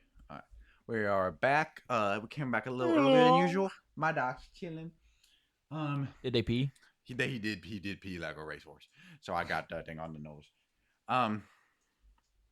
So yeah, you come out that that closet kind of, and some sort of stormtroopers side at you, but are running to the location of this. And yeah, you look down the hallway, giant ass explosion. How long can you hold your breath for? Keldor cannot breathe. I think 10 minutes. It says. But then I have double that. Oh yeah, because you took one of the abilities from your like operative. So you can hold your breath for 20 minutes. You will need to, because you cannot wear your face mask and have the helmet on at the same time. You might not, because you wouldn't be able to utilize that either, the helmet, because that's like a rebreather helmet for. It's not made for that. Yeah. Now you could definitely combine this tech in the future. Yeah. But for now, yeah, you have to. Can I just rip it out? What do you mean? Can I rip the rebreather out of it so it has room to fit? It would ruin the mask, I know, but if you do not, it would just be intelligence mod and prof mod. It would not be prof mod, unfortunately. It would just be intelligence mod. I wasn't gonna question you on it, but I was like, okay. No, I can hold my breath for 20 minutes getting out of here. They don't talk anyway. Yeah. You look down, and yeah, just fire emerging out of that room. You see some movement inside of it, but then like bodies collapse. I'm gonna walk in there. Okay, yeah, you burst your way in there. Both of the Imperial guys are on the ground, like writhing in pain. And then on the outside, there was also the other Death Trooper was unmoving. And you're stepping through the fire, and like with his arm blown off and his leg blown off, crawling is the director, who's like, "Help me!" I'm gonna step on his neck, cutting him off. And you kind of turn to the other Imperials who are like immobile. They did not notice. Some of those approaching stormtroopers did see you go in though. But they wouldn't have been able to tell the blaster light from the firelight. I'm gonna walk up to the Imperial guy too, and you go. So just for fun, you can do that. But if you recall Vader, the VR game, there was a guy named Gabriel or whatever who's all techie. That's why I kind of pushed you to explosion. The other guy is also an Imperial that has tech on him. Whatever. I'm gonna shoot him in the heart to kill him, or like do some more. You would logically think he's dead from this. You shooting him in the heart, or just what's going on? You're just Gable Carius is that villain from the VR Vader game who's all techie, and then Tanker is an unimportant guy who also is techie. I just like this guy having something against Jup now. No, I agree. This is what he'll look like in approximately a couple years. You remember him? Yeah, I do. He was so scary in that VR game. No, yeah, he's incredible, and he's very techy. That's why I kind of pushed you towards the explosion route. I have to have you. We should do a video on. If you know how to do that, I'd love to do it because I fucking love that game. Not that game. Okay. Tales of the Outworlds or Tales of the something. You play as a roguish kind of bounty hunter and guy. You're trying to help Han and R2, aren't you? Tales from Galaxy's Edge or something. I think that game is more fun than Beta Immortal. Beta Immortal does have a better story though, because it's shooting. It's so freaking fun. I would love to literally either of them. His concept art goes so fucking hard. Yeah, he's so cool. And you're the reason he's like that now. Yeah, and then you emerge back out. The stormtroopers are kind of staring at you, and Medine comes up and goes, "What happened?" Okay, just get the droids here. And the stormtroopers kind of back up. This large fire, it looks like your thermal detonator hits some line that caused a fiery explosion. No one can go in there. Some droids come up with like tiny amounts of fire extinguishers that they're able to. I'm gonna point at 2 stormtroopers and go. Telling them to go in there? Follow me. Okay. I thought that's where you were going, but then you went away from you, and I was like, you're telling them to go in there? Medine just like they look to Medine and he just waves them off and they follow you as you're approaching. Are you going to an elevator? Are you going to like a maintenance shaft? If there's stairs, I'd rather go on stairs since they're on the top floor. There is stairs, yes. Yeah, I'll take the stairs. Not the main stairs. You find like an access tunnel. You open it. When the stormtrooper behind you goes like, "Sir, is everything okay?" Are we on the roof? You're in the empty staircase. You know that there should be people on the roof, like landing and stuff.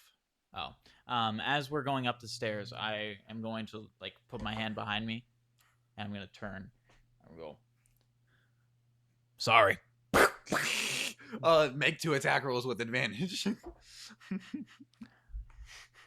This is so cool. 2 attack rolls with advantage each, so you're rolling 4 times for each of them. With 2 advantage each? Yeah, because you have advantage on both of them. Oh, yeah. Okay, so normally you would have advantage on just the one, but just don't. Unnatural 20 on the first? Yeah, that hits. And then that is a 22 on the second. They both hit? Yes, they both hit. So roll damage for each of that. 8 plus 5, 13, and then that's 21 damage on one. Mm-hmm. 15 on the first roll. That's gonna be a 22 damage. Yeah, you just the first one you like hit through the head and he stumbles down the staircase, is like hitting the wall and then rolling, and the other one you shoot and he goes over and falls and disappears and you don't even hear a sound, and you just put your gun down. I'm going to take off the armor, and do I have a backpack on me, or do I have to wear the armor to take it with me? You would probably have to wear the armor to take it with you. I just keep it on then. I'm gonna just go up to the roof. Yeah, you like using just the wrist bracelet kind of deal. You can open the lock, and then when you were on the first light ship yesterday, an individual introduced himself as a Ruback, and he was wanting to know about information on the White Worms, Black Sun, the Halcyon Brood, any criminal organization. You open, and that individual is now dressed in like an Imperial garb. Like you open and you're looking at him. He did not look like an Imperial agent when he was on the Crimson Dawn ship. And he goes, "Is everything okay? We heard sirens going off." I didn't take anything from him. That would have been so cool if I just like slipped him something, walked past. Because you have your helmet on still, so he does not recognize you. I'm gonna like hold my hand out to him and like stop him. Okay, the troopers, and kind of nods his head, and they come over, and he begins telling them that they should head down there. And one of the I'm not doing that. And one of the troopers goes, yes, Captain, not Captain, yes, Officer Barsha. And they head on down, yeah, and I'm gonna point my finger at the ground and go. And they begin going down. Oh, I was telling him to stay there. Oh yeah, and he goes, certainly. And I'm gonna walk past him and look like I'm trying to clear the roof. Yeah, you're able to come to a secluded area where you don't think anybody's looking really. And I'm gonna. Yeah, really bad. How long was that? Probably nearing 20 minutes. And I'm going to try and contact Angie. Yeah, and you push her. You're able to contact her. She goes, "Are you ready?" Yes. Now, come. She shoots up in front of you. Hello. Let's go now. Grab me. I think that went the best it could have. You hear, you don't hear, but Barsha, what they called that Imperial captain, he turns and he sees the stormtroopers exiting out of that corridor, saying that there's a dead trooper in there, and then he turns to see disappearing and goes, "Shit." And kind of drops a champagne glass. The fact that this guy is like a nobody, he's like not good at what he's doing. He's just getting really lucky. How much of Star Wars Outlaws have you played? I have not even fixed the ship. Okay. It's just funny because there's references to the plot of that game that I put into this, and I did that. Sorry. No, you're fine. I did that before you started playing the game. It's not even like I did it because I did it last session, and then you started playing the game after that. So that's just a fun thing. Hell yeah. Because it's a cool world building game. It's a cool story. It's just the gameplay isn't the best. But I played a shitty game with gameplay before because I like it. What's a good example of that? Red Dead Redemption, GTA 4. Red Dead Redemption has good gameplay. The first one. Oh yeah. No, I don't know GTA about 4 Red has Dead good 2. gameplay. No weapon wheel. Yeah, I switched to 22 guns. I think that's too high a number. But if you want to go from pistol to rocket launcher, you have to D-pad. Yeah, that's why you don't pick them all up. What the fuck? You're playing the game wrong. The driving is really not yeah. great. But I'll play that. If I had to choose to sit down and play, I'd play GTA 4 or GTA 5 just because the story and the feeling of it.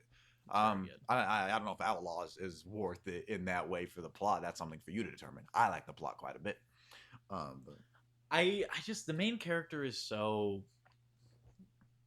I don't think she's awful. She's fine compared to other characters like her. It's just coming from Cal, who is like premium Star Wars pro tag. Like I have him up there with like Luke. I agree. It's just she's fine. She's fine. She's on Rey level for me. She could be a lot worse. She could be like the Forsaken protagonist with like the crit. She's not like that, I don't think, but she's not great. Star Killer. Fuck. I lied. Imagine they Star Wars Outlaws Star 2 Killer comes versus what's her name? Kara Zay? What's her name? The lady who steals K-Vess. stuff. K-Vess. Star Killer versus K-Vess. Win. And it'd be K-Vess because she can distract him and then come up behind and knock him out. I hate people who say that. It's like Arthur Morgan can kill any of your favorites because he can one-shot them with Eagle Eye or whatever it's called, Dead Eye. It's like that's not if they got transported into another universe, it wouldn't work like that, you know? Yeah. Like that's a representation of their skill at gunfighting. That's not a canon thing where he can tag people with a joystick. He's in his brain looking at the people in that moment and being like, I can shoot that person there. That's literally that's literally what it is. And the fact that some people don't innately understand. I understood that as a 12-year-old child playing Red Dead Redemption. Or then I the GTA games or Hitman Absolution. Any of those abilities, they're not magic abilities. It's representations of skill. Yeah, he's silly. Silly. And that's what I thought. Star Killer. I thought they were just making him a little bit stronger, but nope, that's just him. That's just who he is. Okay. You blast off. I'm going straight to Union. Yeah, I get straight to the coordinates. You after a little bit of travel, are you trying to do it? Are you trying to have Angie move you stealthily, or are you blasting past, or just going? Okay, yeah. Yeah. The patrols have not yet been informed whether it's Corsac or if it's the Empire. They're still dealing with that. It's one tiny explosion. So they don't know about it, but the people that do know about it are going to help. And even then, it's a tiny fire.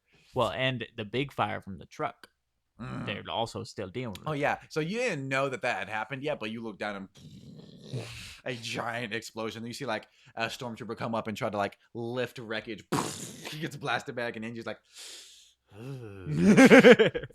and you guys unfortunate unfortunate circumstances, and you see a little display come up and ding, a 1. Keeping track. It's to make me feel bad, and as like the metal creaks into a smile. Yeah, you guys come and kind of land. She has lost 20% of her gasoline. 80% left. Yes. And you guys kind of land heavily, and the doors shoot open, and Union is there. How'd it go? Dead. Him and the guard, the Imperial guy. Shit. Yeah, come on in. We had Imperial, my friend here had Imperial chatter set up to listen, but it cut out the second I assume the explosion happened. I don't know if it overloaded it or if they just switched to alternate channels, but we haven't heard any updates. Yeah, let me get out of this armor. And he like starts taking. Oh yeah, because you have your helmet off, so you look like a Kodor. So yeah, probably for a second he's like. He's like down at his desk and he starts looking up. I thought about that in like D&D. If you're like a warrior, that uses heavy armor. That sucks because it's a disadvantage on every melee attack if you're not proficient in it. Same with like a wizard. You're using blasters. So if you can have heavy ass armor and just shoot from afar, and then if someone comes up and tries to hit you, then it's an issue because fighting back is disadvantage. But you can have a sniper and put them in like heavy ass armor and they'll be They don't have to fine. move. Now if they have to climb something, there's a couple of circumstances where it wouldn't. But they can just take the armor off. That's gonna take 10 minutes. Yeah, it takes a doffing time. Doffing. Yeah, donning and doffing. That's the terms. I know. Who up doffing they armor? Yeah. Yeah, you begin taking your armor off and like Who up doffing they curses? who up donning they van braces. Yeah, you like get your duffel bag and put all your new gun with your other guns and get all that situated and kind of put the armor down.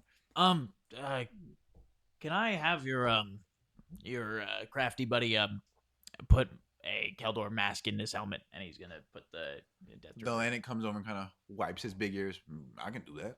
You can study it or whatever, but whatever you want to do with it, Yeah, just give it back to me after. I will need your Keldor mask for only a moment. Okay. He brings up like a little device and it kind of lets it scan around it. Okay. The worst noises that you've ever heard. Yeah, and he begins getting to work. This might cost a free. I'm letting you study a Death Trooper helmet. Okay. What are you talking about? Yeah. I'll give you 50 credits at the most. I didn't tell you where your AC was, did I? With the armor. Oh no. It is 20. Oh. I'm gonna keep that on all the time. Yeah. 20. I was at 15 before, just for reference. Yeah, 20 because you have a plus. Yeah. I have a 20 plus, yeah. Not 20 plus anything because it's heavy. Yeah. Yeah. And okay. Right. You hear like a buzzsaw. He begins getting to work on it. And for payment. Yeah. He brings over a briefcase. I don't expect anything extra for the Imperial. Wasn't a target. He was. It's not a negative thing that it happened. He was a curious veteran of the Clone Wars, deadly warrior, deadly leader. Now that I've done a few things for you, is it possible for me to ask who you work for? I work for a very specific woman, and I would like to know I'm not working for someone she disagrees with. Is she into Corellian politics? Vaguely. I cannot give a name for who we work for, but we oppose the Galactic Empire in its entirety. And we try to... That's all I need. We try to deter them through calculated events. Padme. She's dead. Hella dead. Been dead. I like Padme getting, even though it's not true anymore because of Rebels, I like the idea of Padme getting all the Rebel alliances together. That's canon in my world. Well, so what she did is she brought up a ton of people and said, hey, we need to form a faction that exists outside of the galactic government. At that time, the Republic. That became the Empire. And all of those senators still held on to those ideals. And this, so in Legends, she did that. In canon, she didn't do that. So in canon, in Star Wars Rebels, the Rebels crew is kind of responsible for them coming together. In Legends, Starkiller is responsible. Galen Merrick, the Phoenix of the Rebels, is House Merrick's symbol. Oh. So even before Starkiller was a clone in the first game, he's a clone apprentice of Vader who uses 2 backwards red lightsabers and uses lightning and can defeat the Emperor. Then in the sequel, he founds the Rebel Alliance. So if he already wasn't an OC Mary Sue, he founds that. So in my world, Padme did all that and inspired all these different factions. And then she was just a very popular they needed to get brought together. So it would not have happened without her. But it also wouldn't have happened without the other people like Luthen Rio or Cassian Andor or Saw Gerrera or Ezra Bridger. Bridger? Bridger. Why did I think Miller? Joel? Ezra Miller. The actor. No. Yeah. So it's a little annoying because it's like trying to put everything together. But in my world, the Rebel Alliance would not have existed without Padme. Its strongest, maybe as a militaristic force, but its strongest leaders, the senators, um, only exist because of her. So, Yeah. Okay. and maybe she lived slightly past her canon and Legends death, and directly started a rebellion before she died. We don't know. Maybe something we learn in a It future would make arc. the dialogue that George himself wrote about Leia remembering her mom make sense. Okay. Man, never mind. We've had that conversation No, before. okay. Yeah, he brings up a briefcase of 5,000 Imperial credits, and you're able to like, or it's like a single one, and you add it to your bank account or something. Yeah. Add 5,000 Imperial credits. He's like, we'll hold on your contact information and reach out to you in the future, most likely, if you did tight, efficient work here today. I'm the best there is. And he's going to walk out. Do you want your armor? Oh, yeah. That makes sense. I think that's fun. He's going to go. Yeah, after about 10 minutes, he comes up, and yeah, just two big rebreathers like emitting out of the Death Trooper mask. I can't use it for stealth anymore, but that's fine. Yeah, and so yeah, he used his own rebreathers, or he used his own mask, because so you still have your mask. Yeah. So you don't have, you can take it off and put your helmet on. You don't have to have, because it's still Death Trooper armor unless you repaint it or unless you update it. It still looks like Death Trooper armor. I assume that him being a crafty person, he would have some kind of paint. I just want to paint a yellow stripe down the middle of the Death Trooper armor, and then another going down the arms. Cool. Yeah, and from the fire, it kind of scorched it a little, and with your razor wire, you kind of scratched it up. It doesn't. You kind of after you leave Union in Atlantic, you like find a little alleyway to do that, and yeah, it doesn't really look like Death Trooper armor anymore. Okay, yeah, and I can wear it about. Yeah, correct. Yeah. Yeah, so I'm gonna leave the helmet off, put it in my backpack, and just have the rebreather so I can be a person. Where do you go from then? I'm going back to Lady Proxima. Yeah, you see Imperial transports going by overhead. Yeah, you look, and like some of the lights on the Opera House are lit up red from the flame. You remember the room had no windows, so evidently the fire has spread a little bit. We did good work today, Angie. You did. I would say. You did. You got the car and you picked me up. Can you I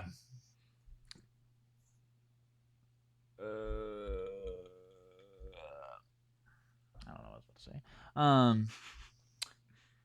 I gotta meet somebody really quick. Yeah. Also need you on the server. Yeah. Cool. Yeah, you do that. Yeah. So, do you just have Angie wait for you in an area? Yeah, I'm gonna go meet my Jawa guy.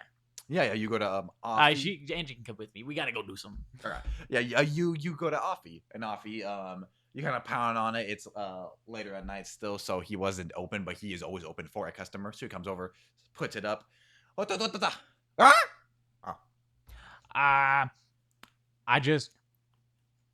you gave me came in a lot of use, so I am bringing you a gift. Here is 100 Imperial credits for free. Thank you for being a good business partner. I hope our future dealings are as fruitful. He says as like professionally as he can.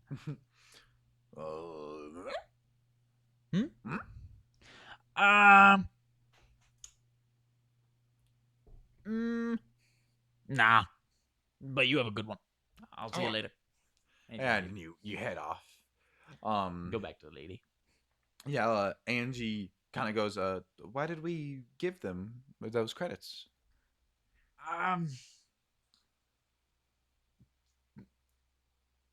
People have it rough here. It's hard to make any kind of money. When I am flush, I like to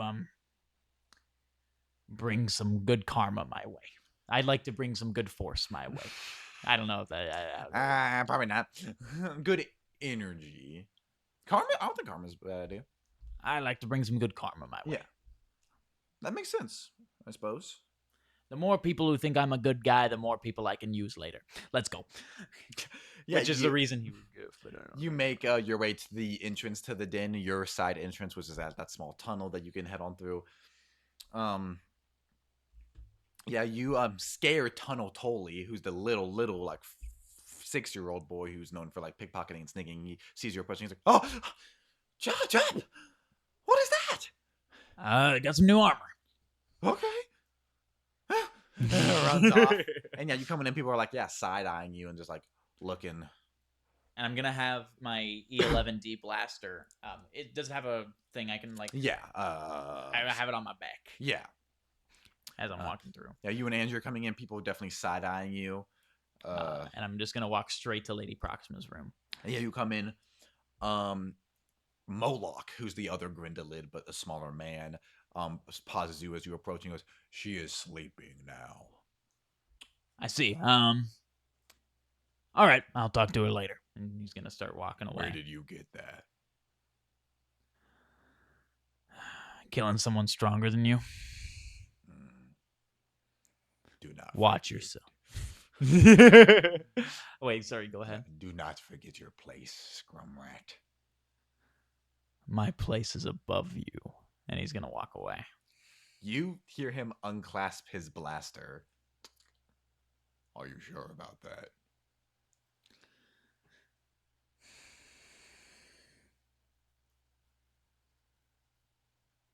You know how I am. It's just joking. I'll be back later. You know. And he's gonna walk away. Yeah, and you walk off. So you know the next time she would be awake is at midnight for the midnight call for people coming in and robbing. I'm gonna go find Holland then. They can find Holland. Yeah, and you know Moloch has his own quarters. Who? Moloch, the guy that just threatened you. He has his own what? Quarters, room. So, yeah, but if you want to go to Holland for now, I'm gonna go to Holland's now and then wait a little bit. And everybody has their own areas, and you kind of know where everybody lives. So if when people get pissed off, sometimes they get shanked later. So yeah, you go to Holland. He like puts his big goggles up. What do you got going on? I killed a death trooper. And I stole his armor. Do you can you take a look at this blaster? Is there anything wrong with it? It's an E11D. He might not know that. I got it off a death trooper. Do you know what it is? It's really good. It killed a lot of people. Definitely Imperial. Tell from the symmetry and the unnecessary parts. And the premium grade satchel. Nothing wrong. It looks like I could get you a scope. I could get you a beam splitter. They would be high cost, but the carbine looks good. Do I owe you anything else for Angie's? I don't know if I paid you. I don't believe so. No, I don't believe you owe me anything. Okay. I'm gonna leave this with you. Nope. I'm gonna drop the Durasteel dagger. Can you sharpen that for me? Sure. Here's 20 credits. Do you want any modifications done to it? Is it possible to like make it be able to shock people? Like I can stab somebody and then shock them? Absolutely. How much? I can get that started for you right away. Let me consult the HoloNet for average cost. Yes. Or do you know shark knives? No, what is that? How so to protect the people, scuba divers from sharks? They have knives that have a canister of CO2. Oh in it. yeah. Can I do that instead? Yeah. I want to blow some people up. Yeah. Imagine driving that. I don't want to say imagine because it's horrifying. But I just imagined driving it into someone's spine and pressing it. I can get you some tiny oxygenated capsules or dioxided capsules. It'd be probably 100 Imperial credits, and there'd be about 5 charges. And if you successfully hit with your action as a bonus action, you could use a charge, and it would deal 2d6. I'll do it. Here's 100. Great. So you can get that when you come back later and add everything I just said. 5 charges, 2d6 on a bonus action if you successfully hit, and then add a dioxide charged Durasteel dagger. DCDD. What was the Doki Doki Literature. what was the damage on success? I apologize. 2d6 on as a bonus action if you successfully hit with your action. Punk. After, I need to get a keyboard for this. It would be helpful. Okay. Yeah, and then I am, without my dagger, I am going to go into that guy's room. Yeah, you head in the Moloch's room. You kind of pry open the metal, like plate that's the door and head your way in. A couple firearms lying around. It looks like the area doesn't look much protected. It's probably people are afraid to come in here. Some knives, like a hatchet, some spice laid out, some liquids, like a poster of a naked Twi'lek. Smells nasty. Can I grab one of his blasters? Yes. Whichever one I've seen him use the most, other than the one he has on him. Yes. And I'm going to make a slicing check, I assume, to attempt to rig it so that it would just pop whenever he tries to fire it. Yeah. So the blaster he was using earlier to threaten you was an NN-14. For whatever reason, he did not have his main blaster pistol, which is in fact right here. It looks like it's very fucking cool, actually. It's a Ruger. Dang. It is a double-barreled revolver pistol with a scope on it. It's one of my favorite Star Wars blasters ever. Hell yeah. It's called the Snubble Special. And make a slicing check, or tampering any other way. Can you think of anything else? Regardless, it would probably be your intelligence modifier. Yeah. Maybe sleight of hand. Just I'm trying to break it. I'm not trying to. I could see sleight of hand. DC would probably be higher. Yeah. With lower for intelligence. So whichever one you want to do. Can I do intelligence and sleight of hand? Because knowing how to break it and then both? being deft enough to use my intelligence mod and then just getting a proficiency because sleight of hand. Sure. Cool. I like that. I think that's a good middle in between. Definitely. Does that mean higher DC or is that what the DC would have been? That would be the lower DC then, because Cool. you're using yes. So yeah, this is gonna be +1. 17. Yeah, you're able to, with the two barrels there, you're able to like pop loose the decompressor on the second one, making it where the bottom one would fire, but the top one would not. And yeah, that tiny break is enough that will cause an explosion. Burn his hand, something, yeah. At the least. Cool. I'm just gonna leave. Yeah, and then you go out. No one really saw you, and you successfully go out. And you pick up your dagger back up. And now I'm just waiting for meeting. Yeah. Holland shows you. He's like, yeah, you just push this button on the bottom, and there's like a little barrel. Yeah. And his hair like. Thank you. And it puts it in his boot again. Yeah. Are you gonna be at a midnight meeting? Sure. Okay, cool. Something's gonna happen. You should see it. And he's gonna walk back out to his room. Okay. Yep. And you go. You have like a short rest now. Is there anything you want to chill, do? You're with Angie in your room. Is there anything you want to collect in your room? No. I'm gonna leave the garrote in there. Just so I don't have it on my person. Mm-hmm. I'm gonna leave it in my inventory, but just we'll know. Yeah. Because if I have to remove it, and yeah, I'm just gonna wait. I'm gonna scroll through the HoloNet, see if there's any jobs or anything as I'm waiting. That's all he thinks about. Make a investigation or roll an add yo Int is what you did before. Yes, roll an add yo int in your prof, because you will be prof in the prof. 8. You only see one job. It's from Zap in March, and it's a frog gigging in frog collection for 2 Imperial credits. I'm okay. I want to do that so bad. Ain't that right, Gus? But yeah, you sit there, you scroll past it. After tonight's events, it seems like some of the job listings may have been pulled for fear of prying eyes.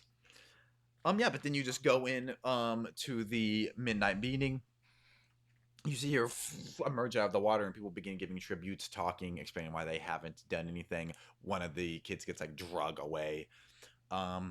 Bancy defends Rebold. She's like, Rebold just needs a handful of days to get back on his feet. And Lady Proxima goes, he's had a handful of days. And it's been like a day and a half. I'm gonna speak up and I'm gonna go. I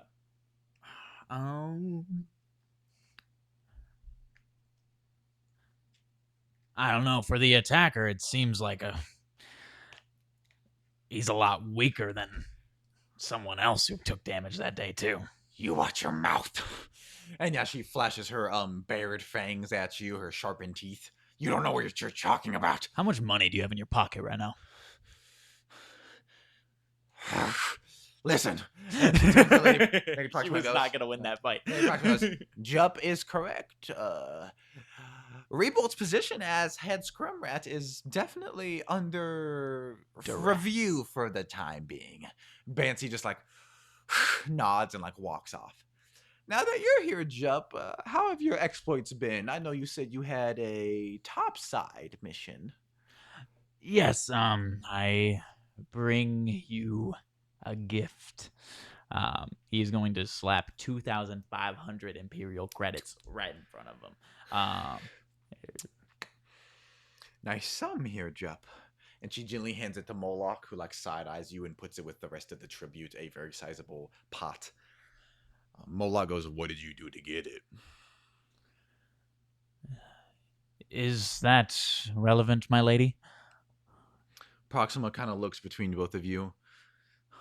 We do not want to overstep at all, but that is the largest sum of coin of credit we have seen in quite some time. And Moloch just kind of nods gently and keeps to himself. Anyway, I know we have made our arrangement already, but I would like to make my formal attempt for head Scrumrat. This is my notification to you that I am attempting for the position. Typically, we would have a discussion over it. You would talk with the current and see what would happen. But with the state he's in, I think the only thing he's fit to do is fight. And Bancy kind of goes, no, that's not fair. No. And she waves her hand and goes, Moloch, get Rebolt. And Moloch just nods and walks off. And Bancy kind of has to be restrained by people as he bites at you. Well, he clearly isn't fit to fight. I'd be a head Scrumrat's job is not only to be an amazing fighter, it is to be a leader. If he can convince someone he trusts to fight me instead, I'd be more than happy to fight someone able-bodied instead. She nods after a moment. Moloch kind of has to drag Rebolt and kind of shove him forward, and he staggers. Yes, side of his face melted badly. He like, I do not need anybody else to fight in my stead. And Bancy was like, Bancy goes, please, I can do it. I can be your champion. And he waves his hand. No, I'm fine. And Lady Proxima just kind of cocks a big eye at you. Who will you decide to fight, Jup? Rebolt's a man.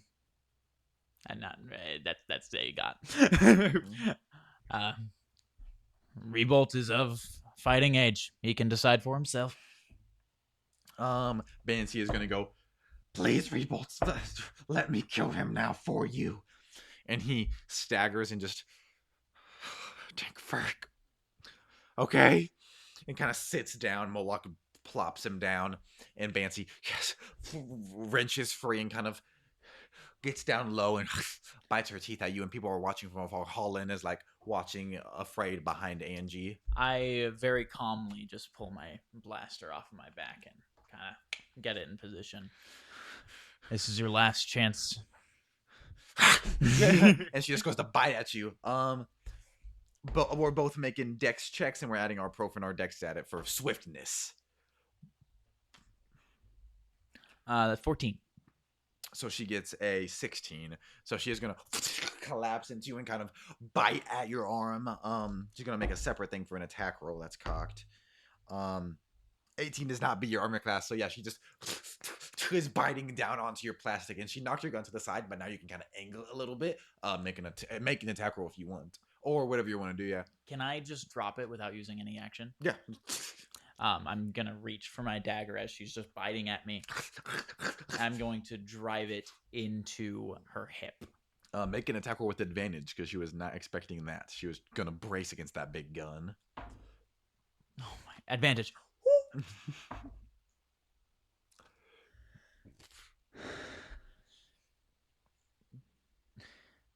That's going to be.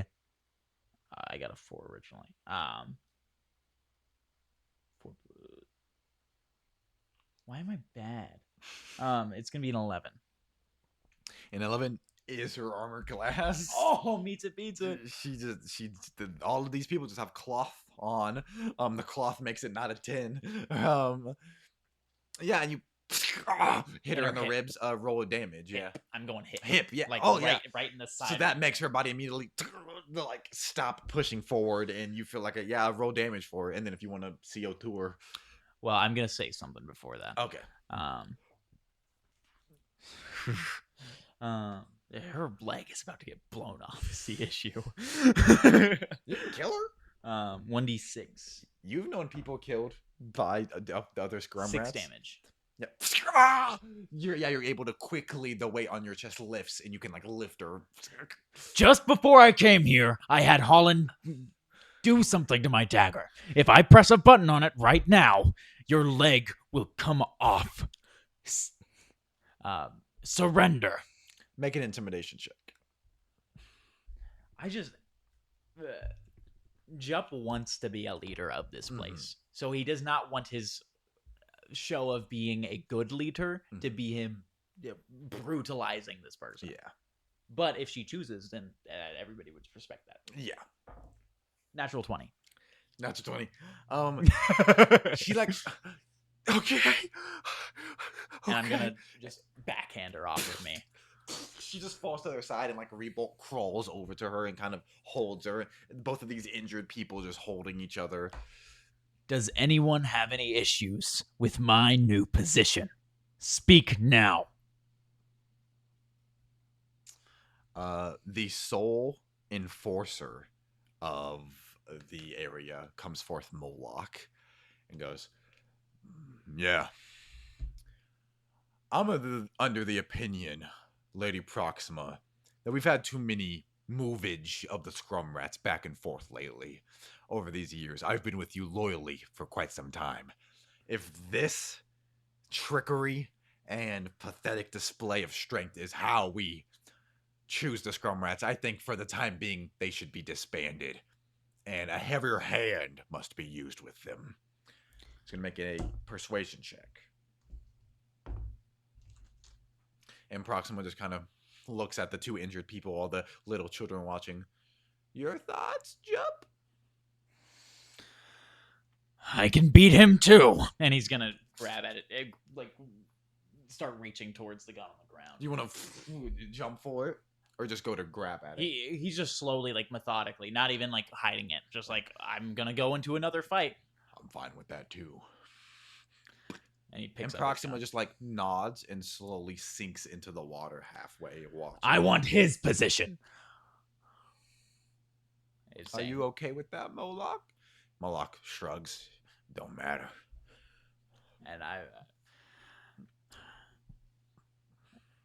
And he's just gonna have his gun holding like this. Can I make a dexterity check to a quick draw? Yeah. I assume this DC. I assume he has a lower DC because he's using a pistol. You should. But he's also gonna blow up, so the top one is gonna hit me. That's going to be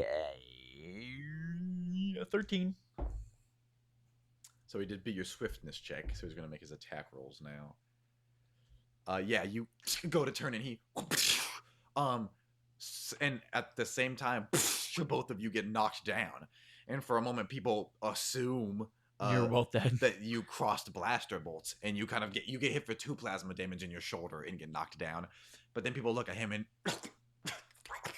a shard, the tube of his barrel is lodged in his neck, and blood is leaking out the middle of it. I'm gonna Trickery! I'm gonna get up and like kind of hold my wound. He 3 in tried- 1 day.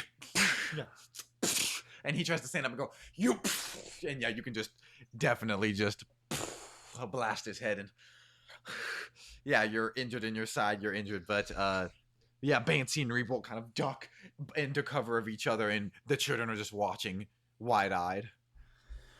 I don't want this for any of you. However,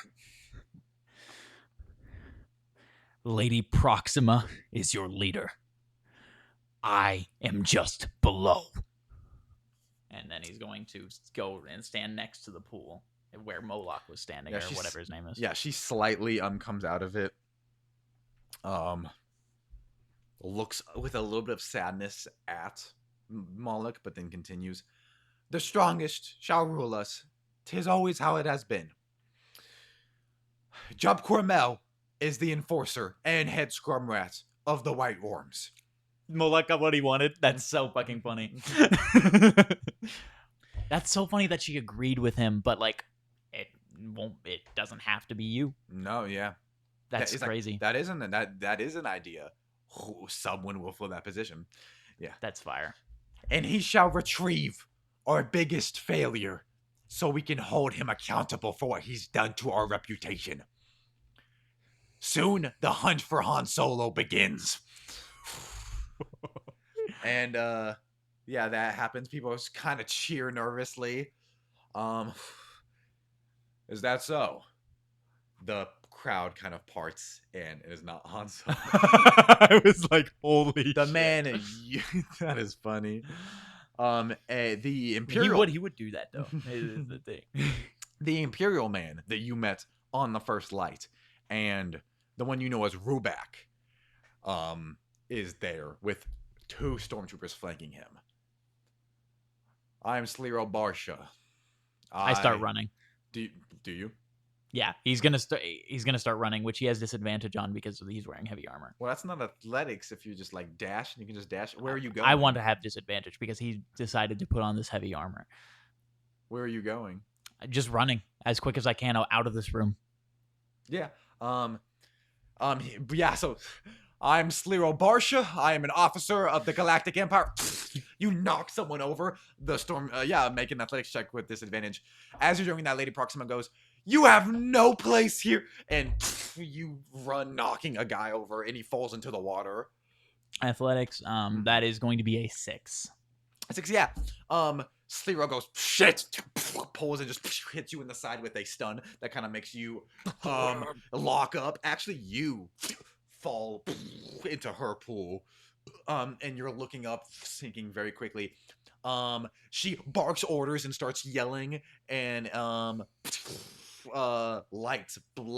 blaster bolts start going past her. One hits her in her side.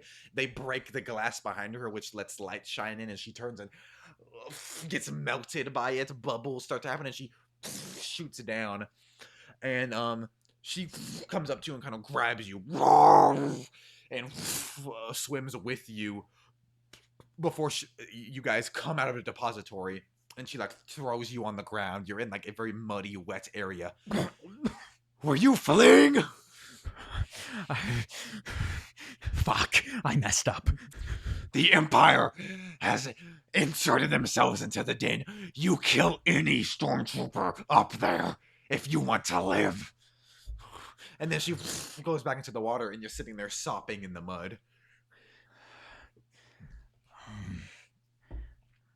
Fuck. And he's just gonna pick himself up and start walking up there. Yeah, you make your way through the alley. People run past and get like shot. People are getting shot. So stormtroopers get like tackled by 3 kids stabbing. Yeah, no, it just looks like regular stormtroopers, and you don't see any really officers outside of like sergeants, which are stormtroopers. They just have the heavy guns, and yeah, you're kind of ducking your way in. You see crawling, or rather like lying limp and trying to crawl is Rebolt, who's very injured, and then holding her side, Bancy is trying to help drag him as a stormtrooper comes up and aims at them. I'm gonna shoot the stormtrooper above them. Yeah, I'm making an attack roll. That is going to be a 19. That hits. Yeah, so you can just hit him, and Bancy kind of turns and looks at you. And I'm gonna come on, and I'm gonna help her pick up You Rebolt. are able to just drag him out, a little difficult for you because of your heavy armor, but into a side room. What's happening? Why are they? Stay here. And Okay. he's gonna leave. Yeah, you poke your head back out. What are you focusing on? Killing. Killing. Just killing. Where's Angie? You're able to find her like hunkered down behind something. A stormtrooper kind of shoves her down where she's on her back and comes up and pins her with his shoe and begins aiming. I'm going to take out my knife and drive it into his back. Make a melee attack roll with advantage. 14 on the first one. 14. That hits. Stormtrooper armor, baby. 1d6. It's plastic. That's going to be 6 damage. That's going to be 6 damage. Does that kill him? I assume not. No. I'm going to use my bonus action to do the 2d6. I'm using one of my charges. And those charges can be refilled. Yeah. I assumed you assumed that just to make sure, though. Do I add my dexterity to this, or is this like a? Okay, I didn't think so. Flat, yeah. 3, 6. So 12 damage. Yeah, you and he kind of drops down to his knees, and then you explode his chest, and Angie like wipes off her receptors. What is happening? Go find Holland. Make sure he's safe. Okay. And you kind of have to help her get up before she walks off. You turn to see like a stormtrooper throw a detonator into a room, and fire blows out of it. A kid goes like, oh, and this 5-year-old gets shot in the face. No! And he's gonna just start firing just as fast as he can. Yeah, make attack roll at this guy.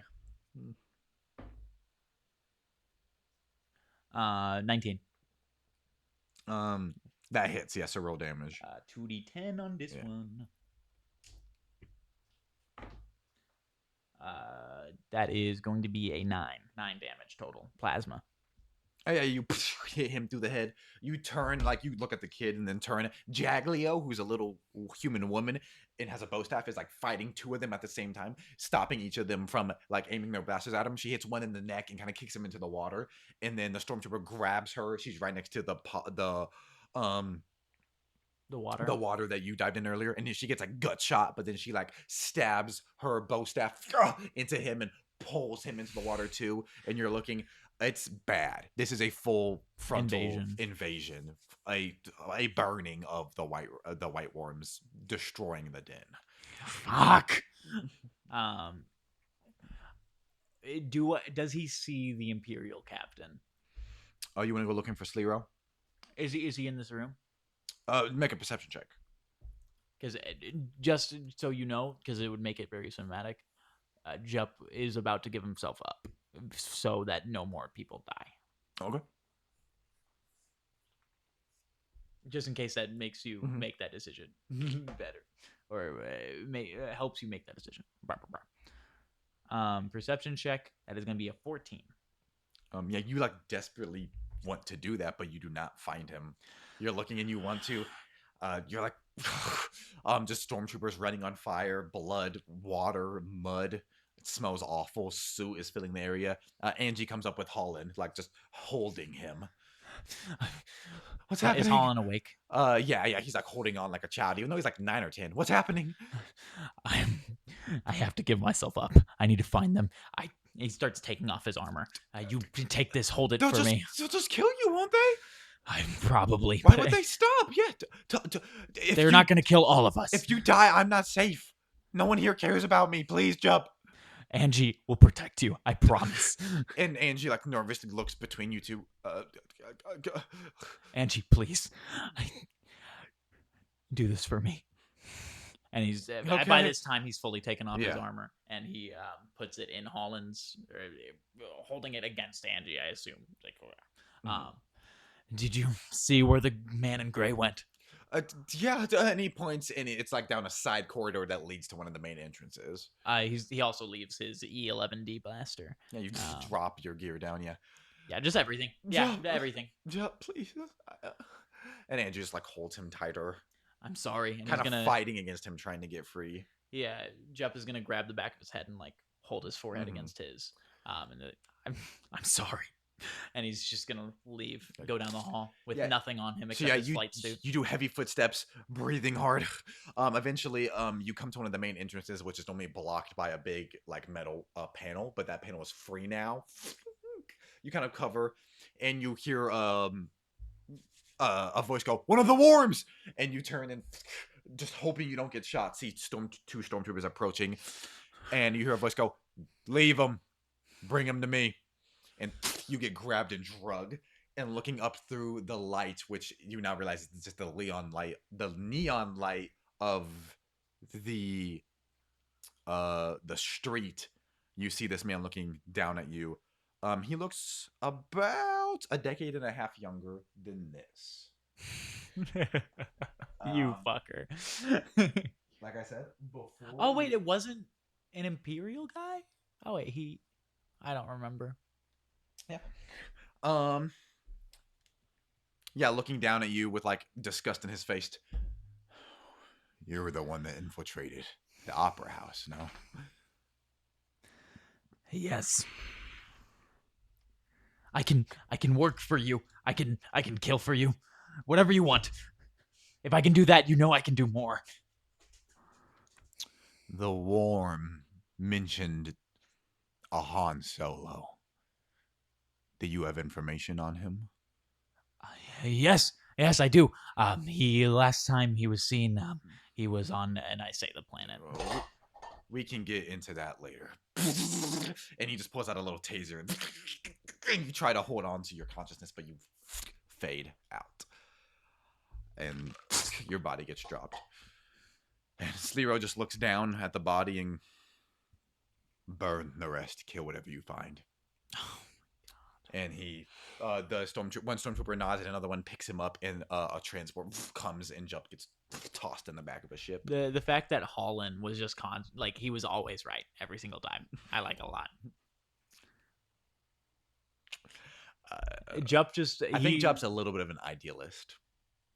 Which originally he was a big fan of stories of the Clone Wars in the original version of him, and this is my way of like bringing that a little bit. Yeah. But yeah. Yeah. Yes. You kind of come to. Your hands are bound by those like manacle type handcuffs. You look around. You are in a prisoner uniform. Breathing heavily. Your breathing feels weirder. First more painful, but then more cleaner. You get up and like look in a mirror above a sink, and you have a new Imperial issued rebreather device or a dioxide device. No big gangly. It's how Plo Koon has like spikes. You have like cylinders that are coming out.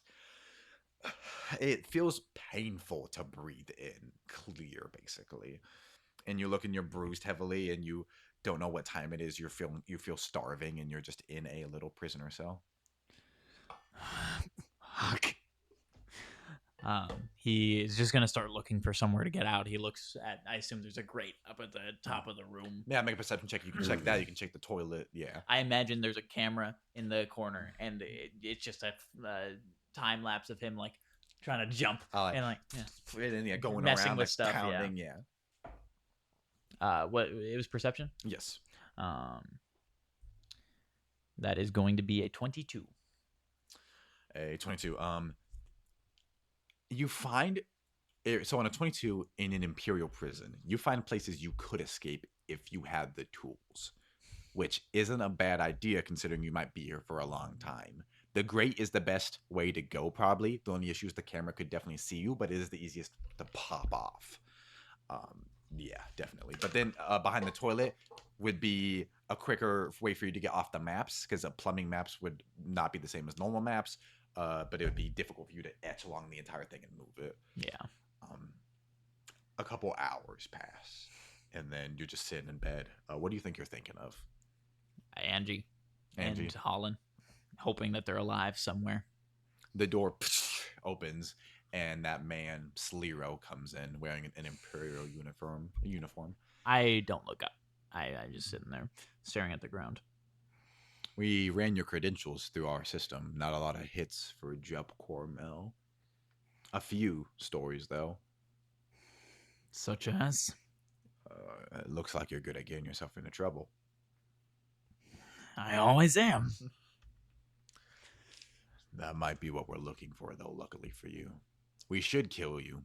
We should execute you, put a blaster to your head, blow your brains out for the multiple accounts of stormtrooper executions, assault on officers, but I'm the best there is. within our vicinity. You also lack a certain history. Inconspicuous would be the term I would use. No one knows or cares about Jup Cormel. Least of all, we hope to a degree, Han Solo. So, What do you want with him? he's a defector. Left our glorious empire, started recently. Started within the week. And normally that wouldn't be an issue, but he has made a name for himself very quickly.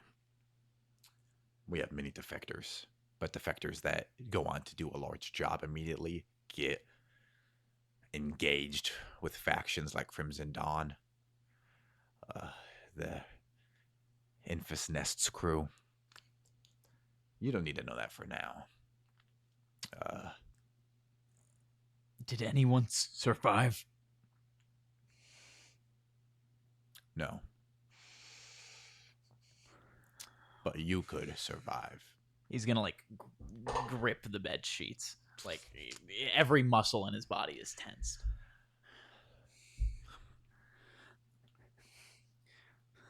We have someone.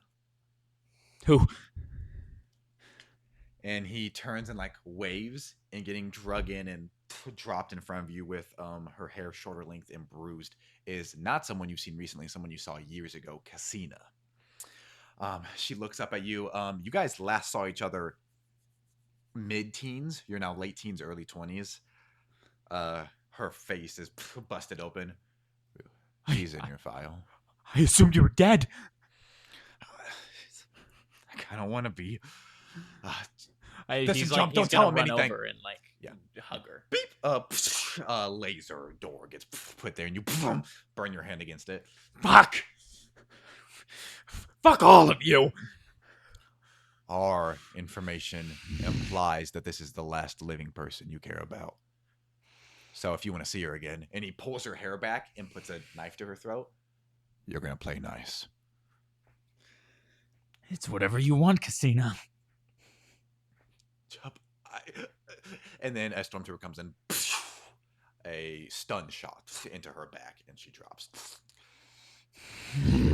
Fine. We'll be in touch. Oh, and you should have a good look at the view. And he pushes a couple buttons, and your window shutters open, and you are on a ship that is leaving Corellia for the first time in your life. And then light speed, something you've heard described before, definitely in your life, but you've never quite seen it. Overwhelming, definitely. The feeling of you probably claw at your face, your breathing feels weird, you feel injured, you're starving, you just got completely overwhelmed. This is making your brain hurt like an epileptic attack. Can I have a endurance or constitution check from you, please? Can I have advantage due to my Keldoriness and due to my reliable talents feat? Sorry, Sean, I got an issue here. What does your reliable talent ability do? You can hold your breath twice as long and Oh, not yeah. eat food for twice as your species' regular amount, which in my brain means endurance-y, constitution-y more. No, I agree definitely. Yeah, give me a advantage check on that. Yeah, and you also told me just to ask for shit with that ability. Yeah. 8. With advantage. Oh yeah, I completely forgot instantaneously. That's gonna be an 8. You feel like vomit begin to come from the back of your mask, and you have to pry it just through your face, through your orifices. Yeah. In a corner, and then you kind of stagger and attach it. Before you went into Lightspeed, you would have seen the first light there, and you think of Kira, and you think of that connection before it's stolen from you and goes off. Yeah, hours pass. You long rest, so you get all your health back. A protocol droid comes in to administer to you. Like their finger flips open, they're all black, and they stab you with something. Fuck. How are you feeling? Fine. They like scan your forehead. Readings normal, some slight distress. Slight. Is there anything you would like to make note of? Go fuck yourself. Noted. And then they walk off. What does Jup do in this cell he's in for a couple hours? He is going to take out his mask, and for 20 minutes, he is going to use the mask to dig at the edge of the toilet. Yeah. Give me a sleight of hand check.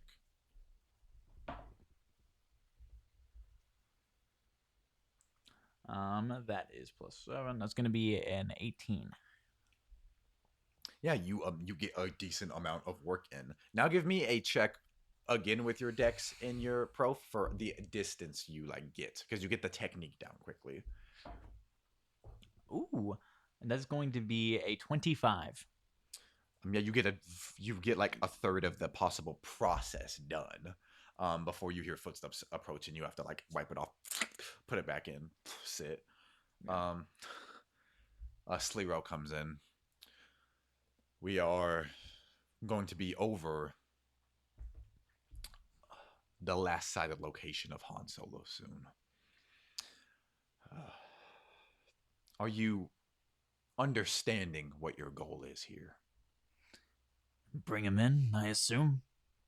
Bring him in or execute him. Mimban was his last spotted location. It's a war zone.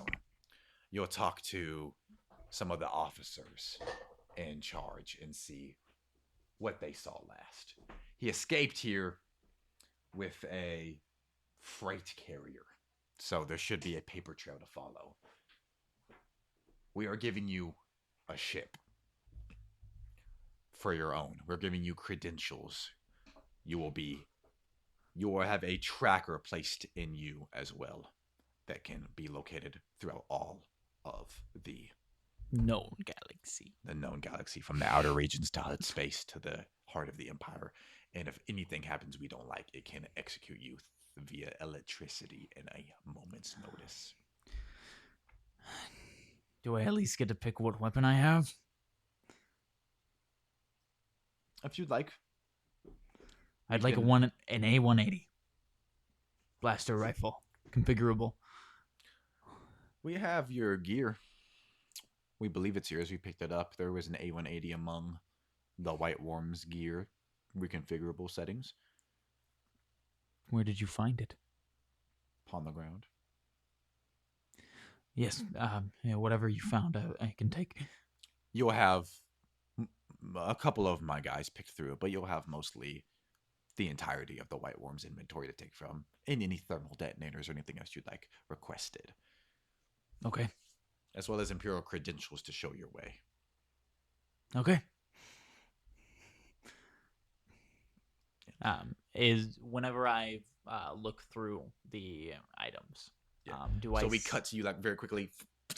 A tracker getting put in you, Astromex taking your readings. You're sitting unfocused, and then we cut to you in front of all of the gear. Do I see the Death Trooper armor anywhere among it? Make a perception check. That's going to be 22. No. You bastards. And that's going to be a deception check because I am pretending like they got somebody that I cared about. Sure. I like that. 14. 14. The A180. I want the flight suit. You pick all of your old gear up. Yeah. And then are you looking for anything else in The particular? E11D would not be a part of it, so I'm going to remove that. Correct. Yeah, that got taken as well. The Garrett I got, though. The Garrot, not Garrett. True, yes. And then my dagger and my A180. Cool. And my armor class is now at 15. Boom. Let's I'll show you to your transportation for these missions and these future ones. Do I have a pilot assigned to me? No. Yeah. Okay. Fuck. We can administer an astromech if you like. I've never flown before. I don't know specifically how to. You've never flown before? I've never been off of Corellia. We can administer an astromech. And he brings you to your ship, which is a Zeta class heavy cargo shuttle. I just shared it with you. I'll put vehicles under everything. It is decently common knowledge that these are used by the Empire, but it's inconspicuous enough for you to fly under the radar, as well as haul anything you need to in your hunt for Han Solo.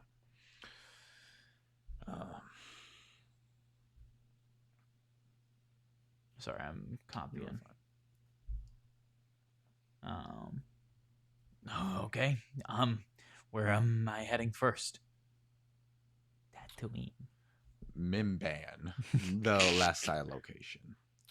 And before you head off, would you like to speak with your friend first, as a reminder?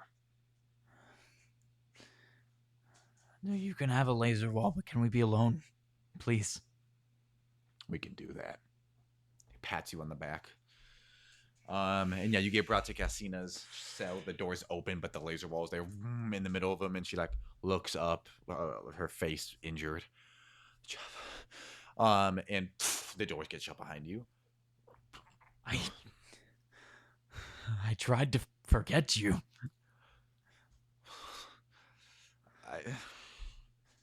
Where did you go? I'm sorry. That doesn't matter. How did you get captured? Are you okay? I killed a few people. The head of a corp and a imperial. What rank was he? Yeah, I know I didn't kill officer him, or a Navy member. Yeah. Jup thinks he killed him. Yes. I killed an officer as well. It was at the opera house. That was you? I've done a lot in the past few days. I just got picked up for gambling. But then they saw other things on my record that they kept me for, and then they saw a connection to you. Evidently, they were monitoring you for some time. The past couple of days, I think, is when they started. I didn't get much of it.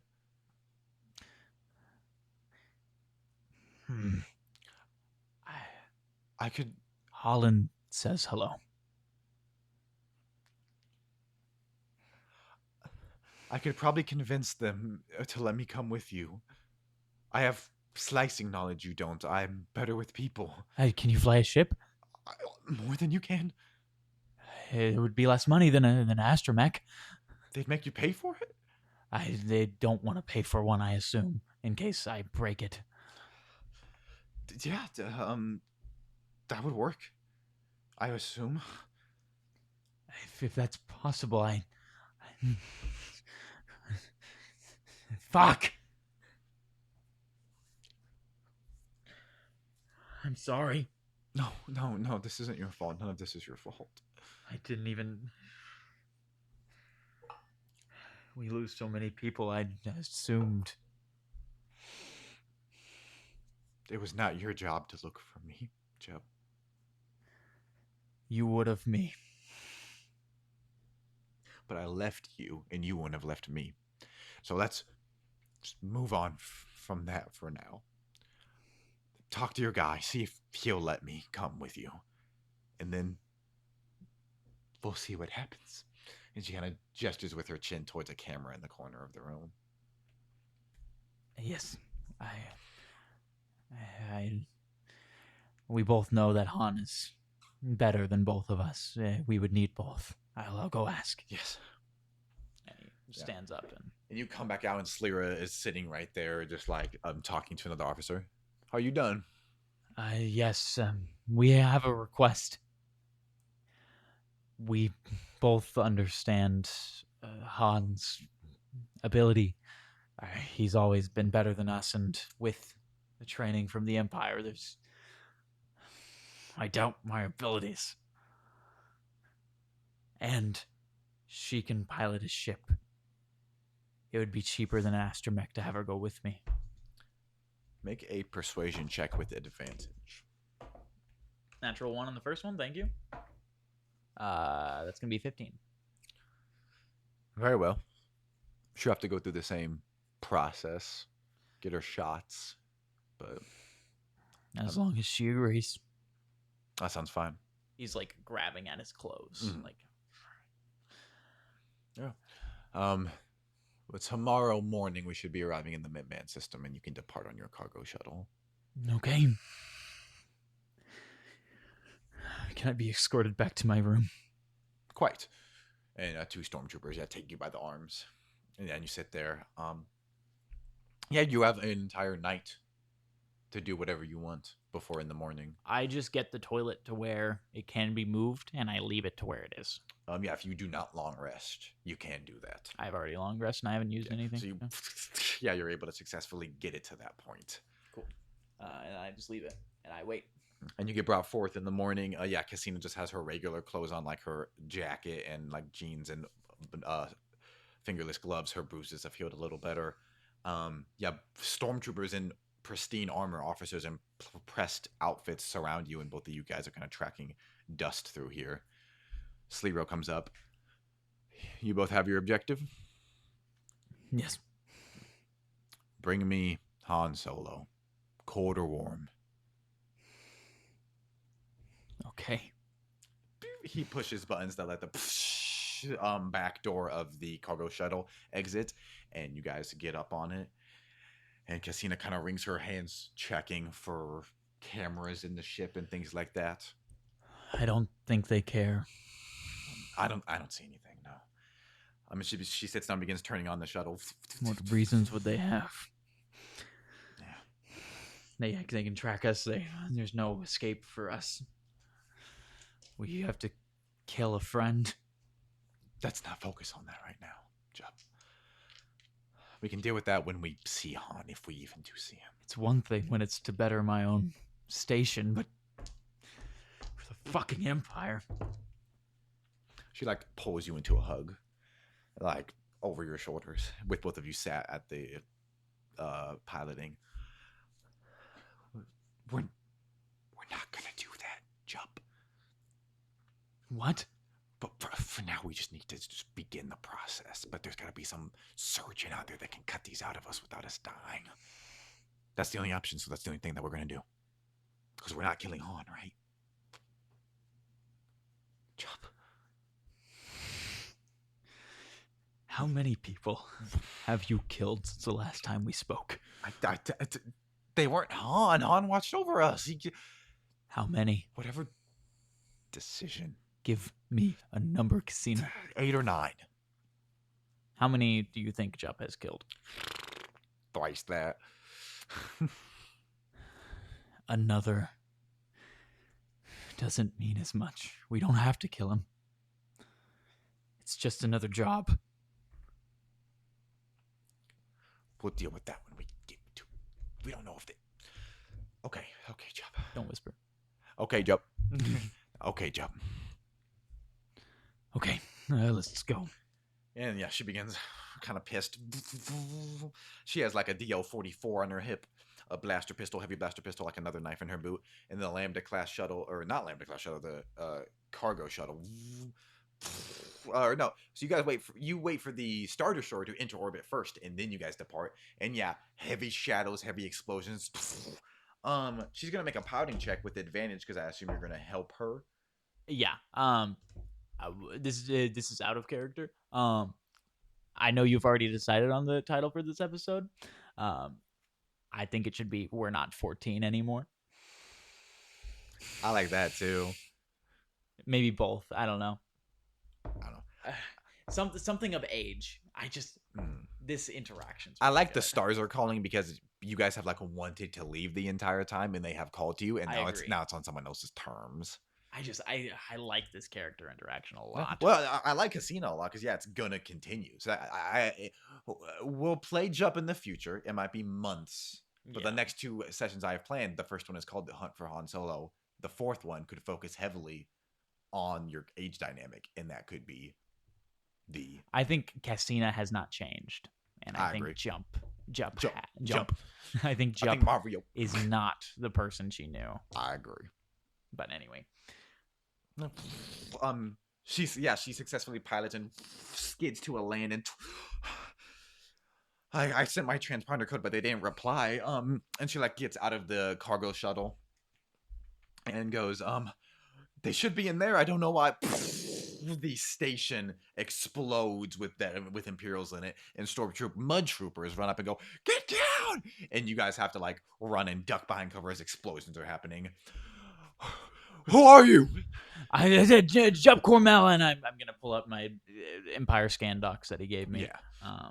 I'm sent here by I say his name. Yeah. Slero Barsha. Slero Barsha. Corporal! A guy comes over and kind of scans your scan docs. What in the hell are you all doing? You're investigating something? It's above you.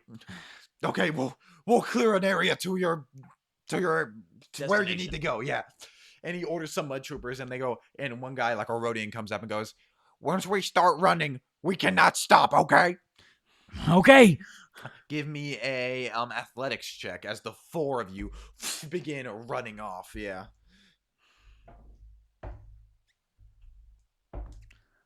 Oh. Dog. I Calm yourself. I killed everything. I did too. Don't worry. Okay, wait. What was the check for again? I apologize. I accidentally deleted a ton of stuff. So You're fine. Athletics check. Athletics check. Let's do 18. 18. I forgot to roll for efficient. Yeah. Yeah, you guys are running, and like he goes right after he says that, he turns and gets shot by like a stray bullet because you guys are in like trenches. And the other one, this Iktochi, which they have big horns on the side of their heads and they're humans. He runs and helps get you guys and leads the way and lands on a like in a trench that is deep down, where there's a ton of officers that turn to look at you and go, "There, I have to get back." And he climbs back up into the trenches, and then a ton of blaster bolts immediately. And an officer comes up to you. He goes, "I'm Lieutenant Pride. Who are both of you?" Jup, this is Cassina. "Let's get you inside." And you guys get brought in, covered in mud and soot, sat down at a table. "We just got your transmission. Our south tower was taken out. You're looking for a person of interest?" A deserter, Han Solo. Do you have his enlistment records or anything? "We can get them. Get the astromech." And then a second later, coming in, one of its tires fucked up, is this black and red astromech that like it goes into the computer and emits a hologram, and you see a photo of a Han Solo that looks the age you last saw him, young, probably 20s, so older than you even were now. Yeah, with like a bruise on his face from his early enlistment record. And Pride kind of sits down looking at his record. Yeah, a lot of trouble here, it looks like. Why are you searching for him? I am under direct orders from. I keep forgetting these officer names. Slero Corporal. Barsha. There's no like honorific. He should be something. I'm just on Hans right now. I'm gonna say corporal. Corporal's on. Corporal Zero. Why is he a person of interest to Slero? As he's going through the records. He has begun to make a name for himself after deserting the Empire. It's not a good look, I assume. Oh yeah, served in the Imperial Navy Academy on Kurita, but got dishonorably discharged after an incident with one Ballard Valance. After that I'm station gonna roll a here history for 3 check. years. Do I recognize Ballard Valance? I assume not, but natural 20. So, give me a moment. You know he is everyone ever. What the hell? No, no, on a crit, you know that he was in an Imperial Academy. That he, after getting decently injured, was excommunicated from the academy. He has a lot of cybernetics, and he currently is making a name for a very powerful as a very powerful bounty hunter. Specifically, yeah, he was shot down, which injured him deeply, resulting in a lot of his parts getting replaced. Yes, parts getting replaced with cybernetics. Specifically, he has made a name as of a bounty hunter that is anti-imperial. And then he's stationed here for 3 years, and yeah, abandoned us with several other imperial soldiers. It looks like took a freighter that was about a week and a half back. Let's see. Is there any sign of in what direction he's going? Let me search the HoloNet. And yeah, this guy Pride, he is a high-ranking official, but he looks like he's very adept with technology. Yeah. Woo. HVAC. There was a job on a planet. Shortly after that, a couple of days. No, let me inspect this. Yeah, on Vandor, a rail crawler transport. This was of note to me. I wish I could hunt down the bastard myself. This is of note to me because the specific ship they took was ideal for what occurred on the Vandor heist, robbing a shipment. But that resulted in explosive chaos. So that was. If you'd like to be caught up, watch up to 30 minutes in the Solo movie. I think it's actually 30 minutes. You are trailing behind Han Solo very shortly in Solo: A Star Wars Story. Outside of that, yeah, I wouldn't recommend spending much time here. You get shot down. I'd go ask the Imperials stationed on Vandor. I'll head that way. And they're gonna just start trying to get back. Christina nods. Thank you. You ready? Let's fucking go. Yeah, you guys rush in. All trying to make your way back. Explosions occur. You guys keep your heads down. What'd you roll? For I got or athletics. It's gonna be acrobatics. That is going to be a 22. Yeah, you guys both land over, and you get back on your ship. We need to get out of here as fast as possible. Those walkers are getting closer. And she's gonna roll a potting check with advantage to get out of here. Yeah, and she gently gets up, and your guys' shield takes some damage, but she blasts off, and you guys begin making your way to Vandor. After a couple minutes, that was crazy. Never really been in a war zone ever. Me either. I still hadn't left Corellia before. She takes some of her clothes off, takes off her muddy boots. God, and he's gonna sit in the chair and just lean back. Let the chair lean back as far as it can go. She kind of takes a look around the cargo shuttle. Our plan's still the same with Han, it sounds like. It's, I trust you. I feel it's unfortunately easier. I value my life more than I do his. You might be right that they'd free us after doing this. That might be what happens. I just doubt it.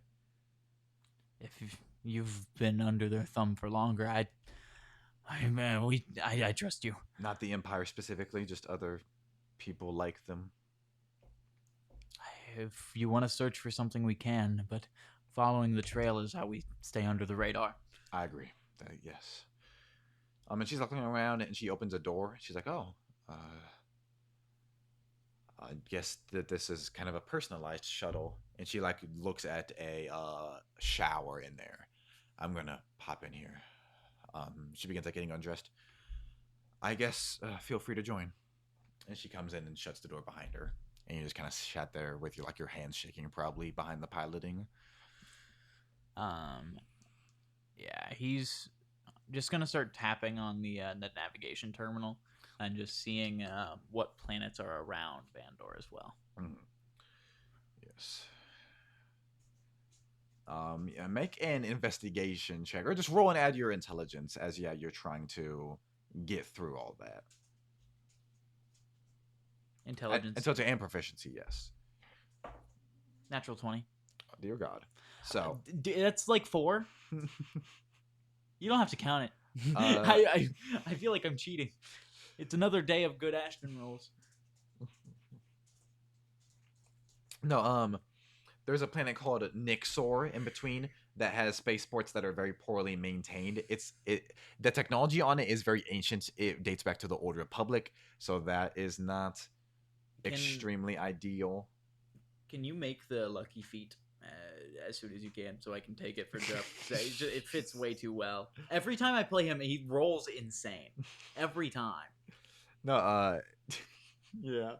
Han would have the lucky feat. Definitely. Han would have the lucky feat. Han would have gamblers, anything where he can like steal other people's good rules. We should do that at some point for a podcast episode. Is just make every character, and not every character, but the important characters in your system. Yes. Oh my God. That'd be fun. No.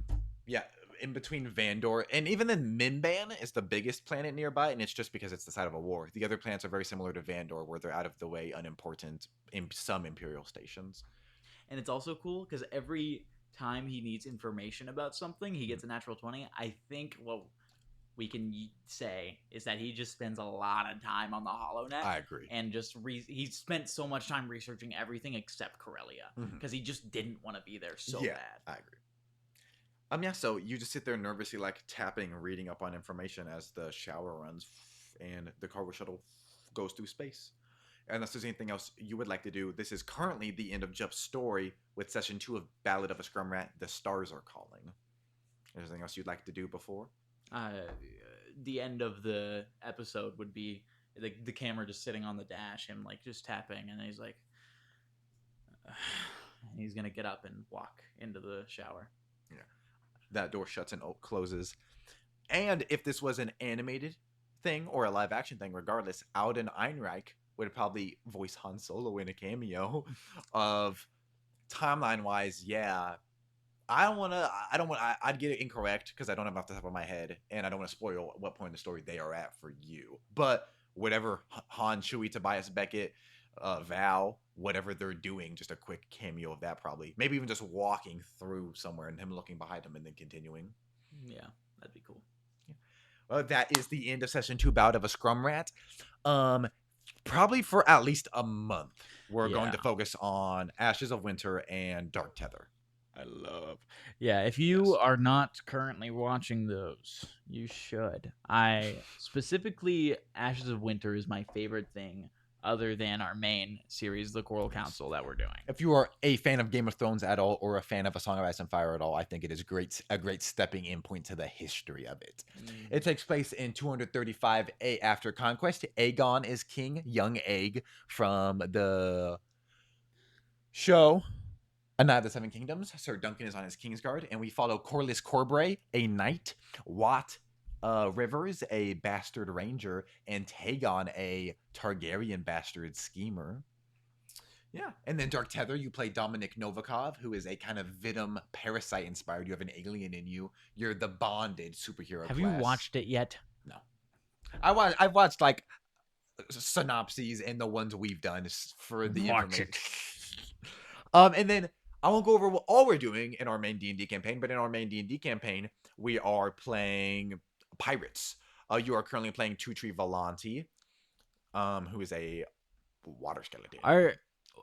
If you're okay, I think having at the end of this episode a little conversation about Tutri would be kind of fun. Sure. I don't know if you have time limit. I do not have a time limit. Will it be like in depth, like 10 minutes? Because then Yeah. I'll just do the exit, and then if you guys want to, yeah. Yeah. Cool. Well, I don't really have an exit then, actually. That was the exit. No, yeah. Thank you so much for watching. Join our Discord. It'll be in the description. We are TikTok and we are TikTok. We are Hydra Studios D&D on TikTok, Instagram, and YouTube Shorts. We post comedic videos there. We have a D&D podcast. We're not necessarily D&D, but a Hydra Studios podcast. If you want to see all of us outside of a D&D format and just us vibing. And yeah, we have 13 sessions of our main D&D campaign, and that is about it. Speaking us. of, Yeah. actually, we should save that for the Tutri deep dive episode of the podcast, which you should go watch when that comes out. Yes, we are doing a deep dive. We've already done Fonrin's deep dive. Fonrin is played by Ellie, who normally sits where I'm sitting. She's a Triton fighter. But now, if you do want to hold that, we will be doing a deep dive for every player character of. I guess we can do a jump deep dive because you're done with jump for now. That'd be fun, yeah. And we can do, if we find time in between Ashes of Winter and the sequel to Ashes of Winter ending, do one for Watt, Corliss, and Teg. I love Watt. Yeah. But it would be, because we kind of we don't want to reveal too much information. And you're a character that has a decent bit of secrets, so you would come at the later. Is it good, bro? Sorry, I'm scratching. The boy. Let me use my very advanced. There we go. And you probably can't hear him, but he's going, which I am hitting that shit. Yeah, but. And then we can use this preset to whip us back. Very cool. Watch this. Oh. Huh. Okay. Thank you very much for watching session 2 of Ballad of a Scrumrat. We had so much fun playing. Thank you so much more for watching. Definitely. And we will see you next time. Join our Discord to find out when that next time is. Woo!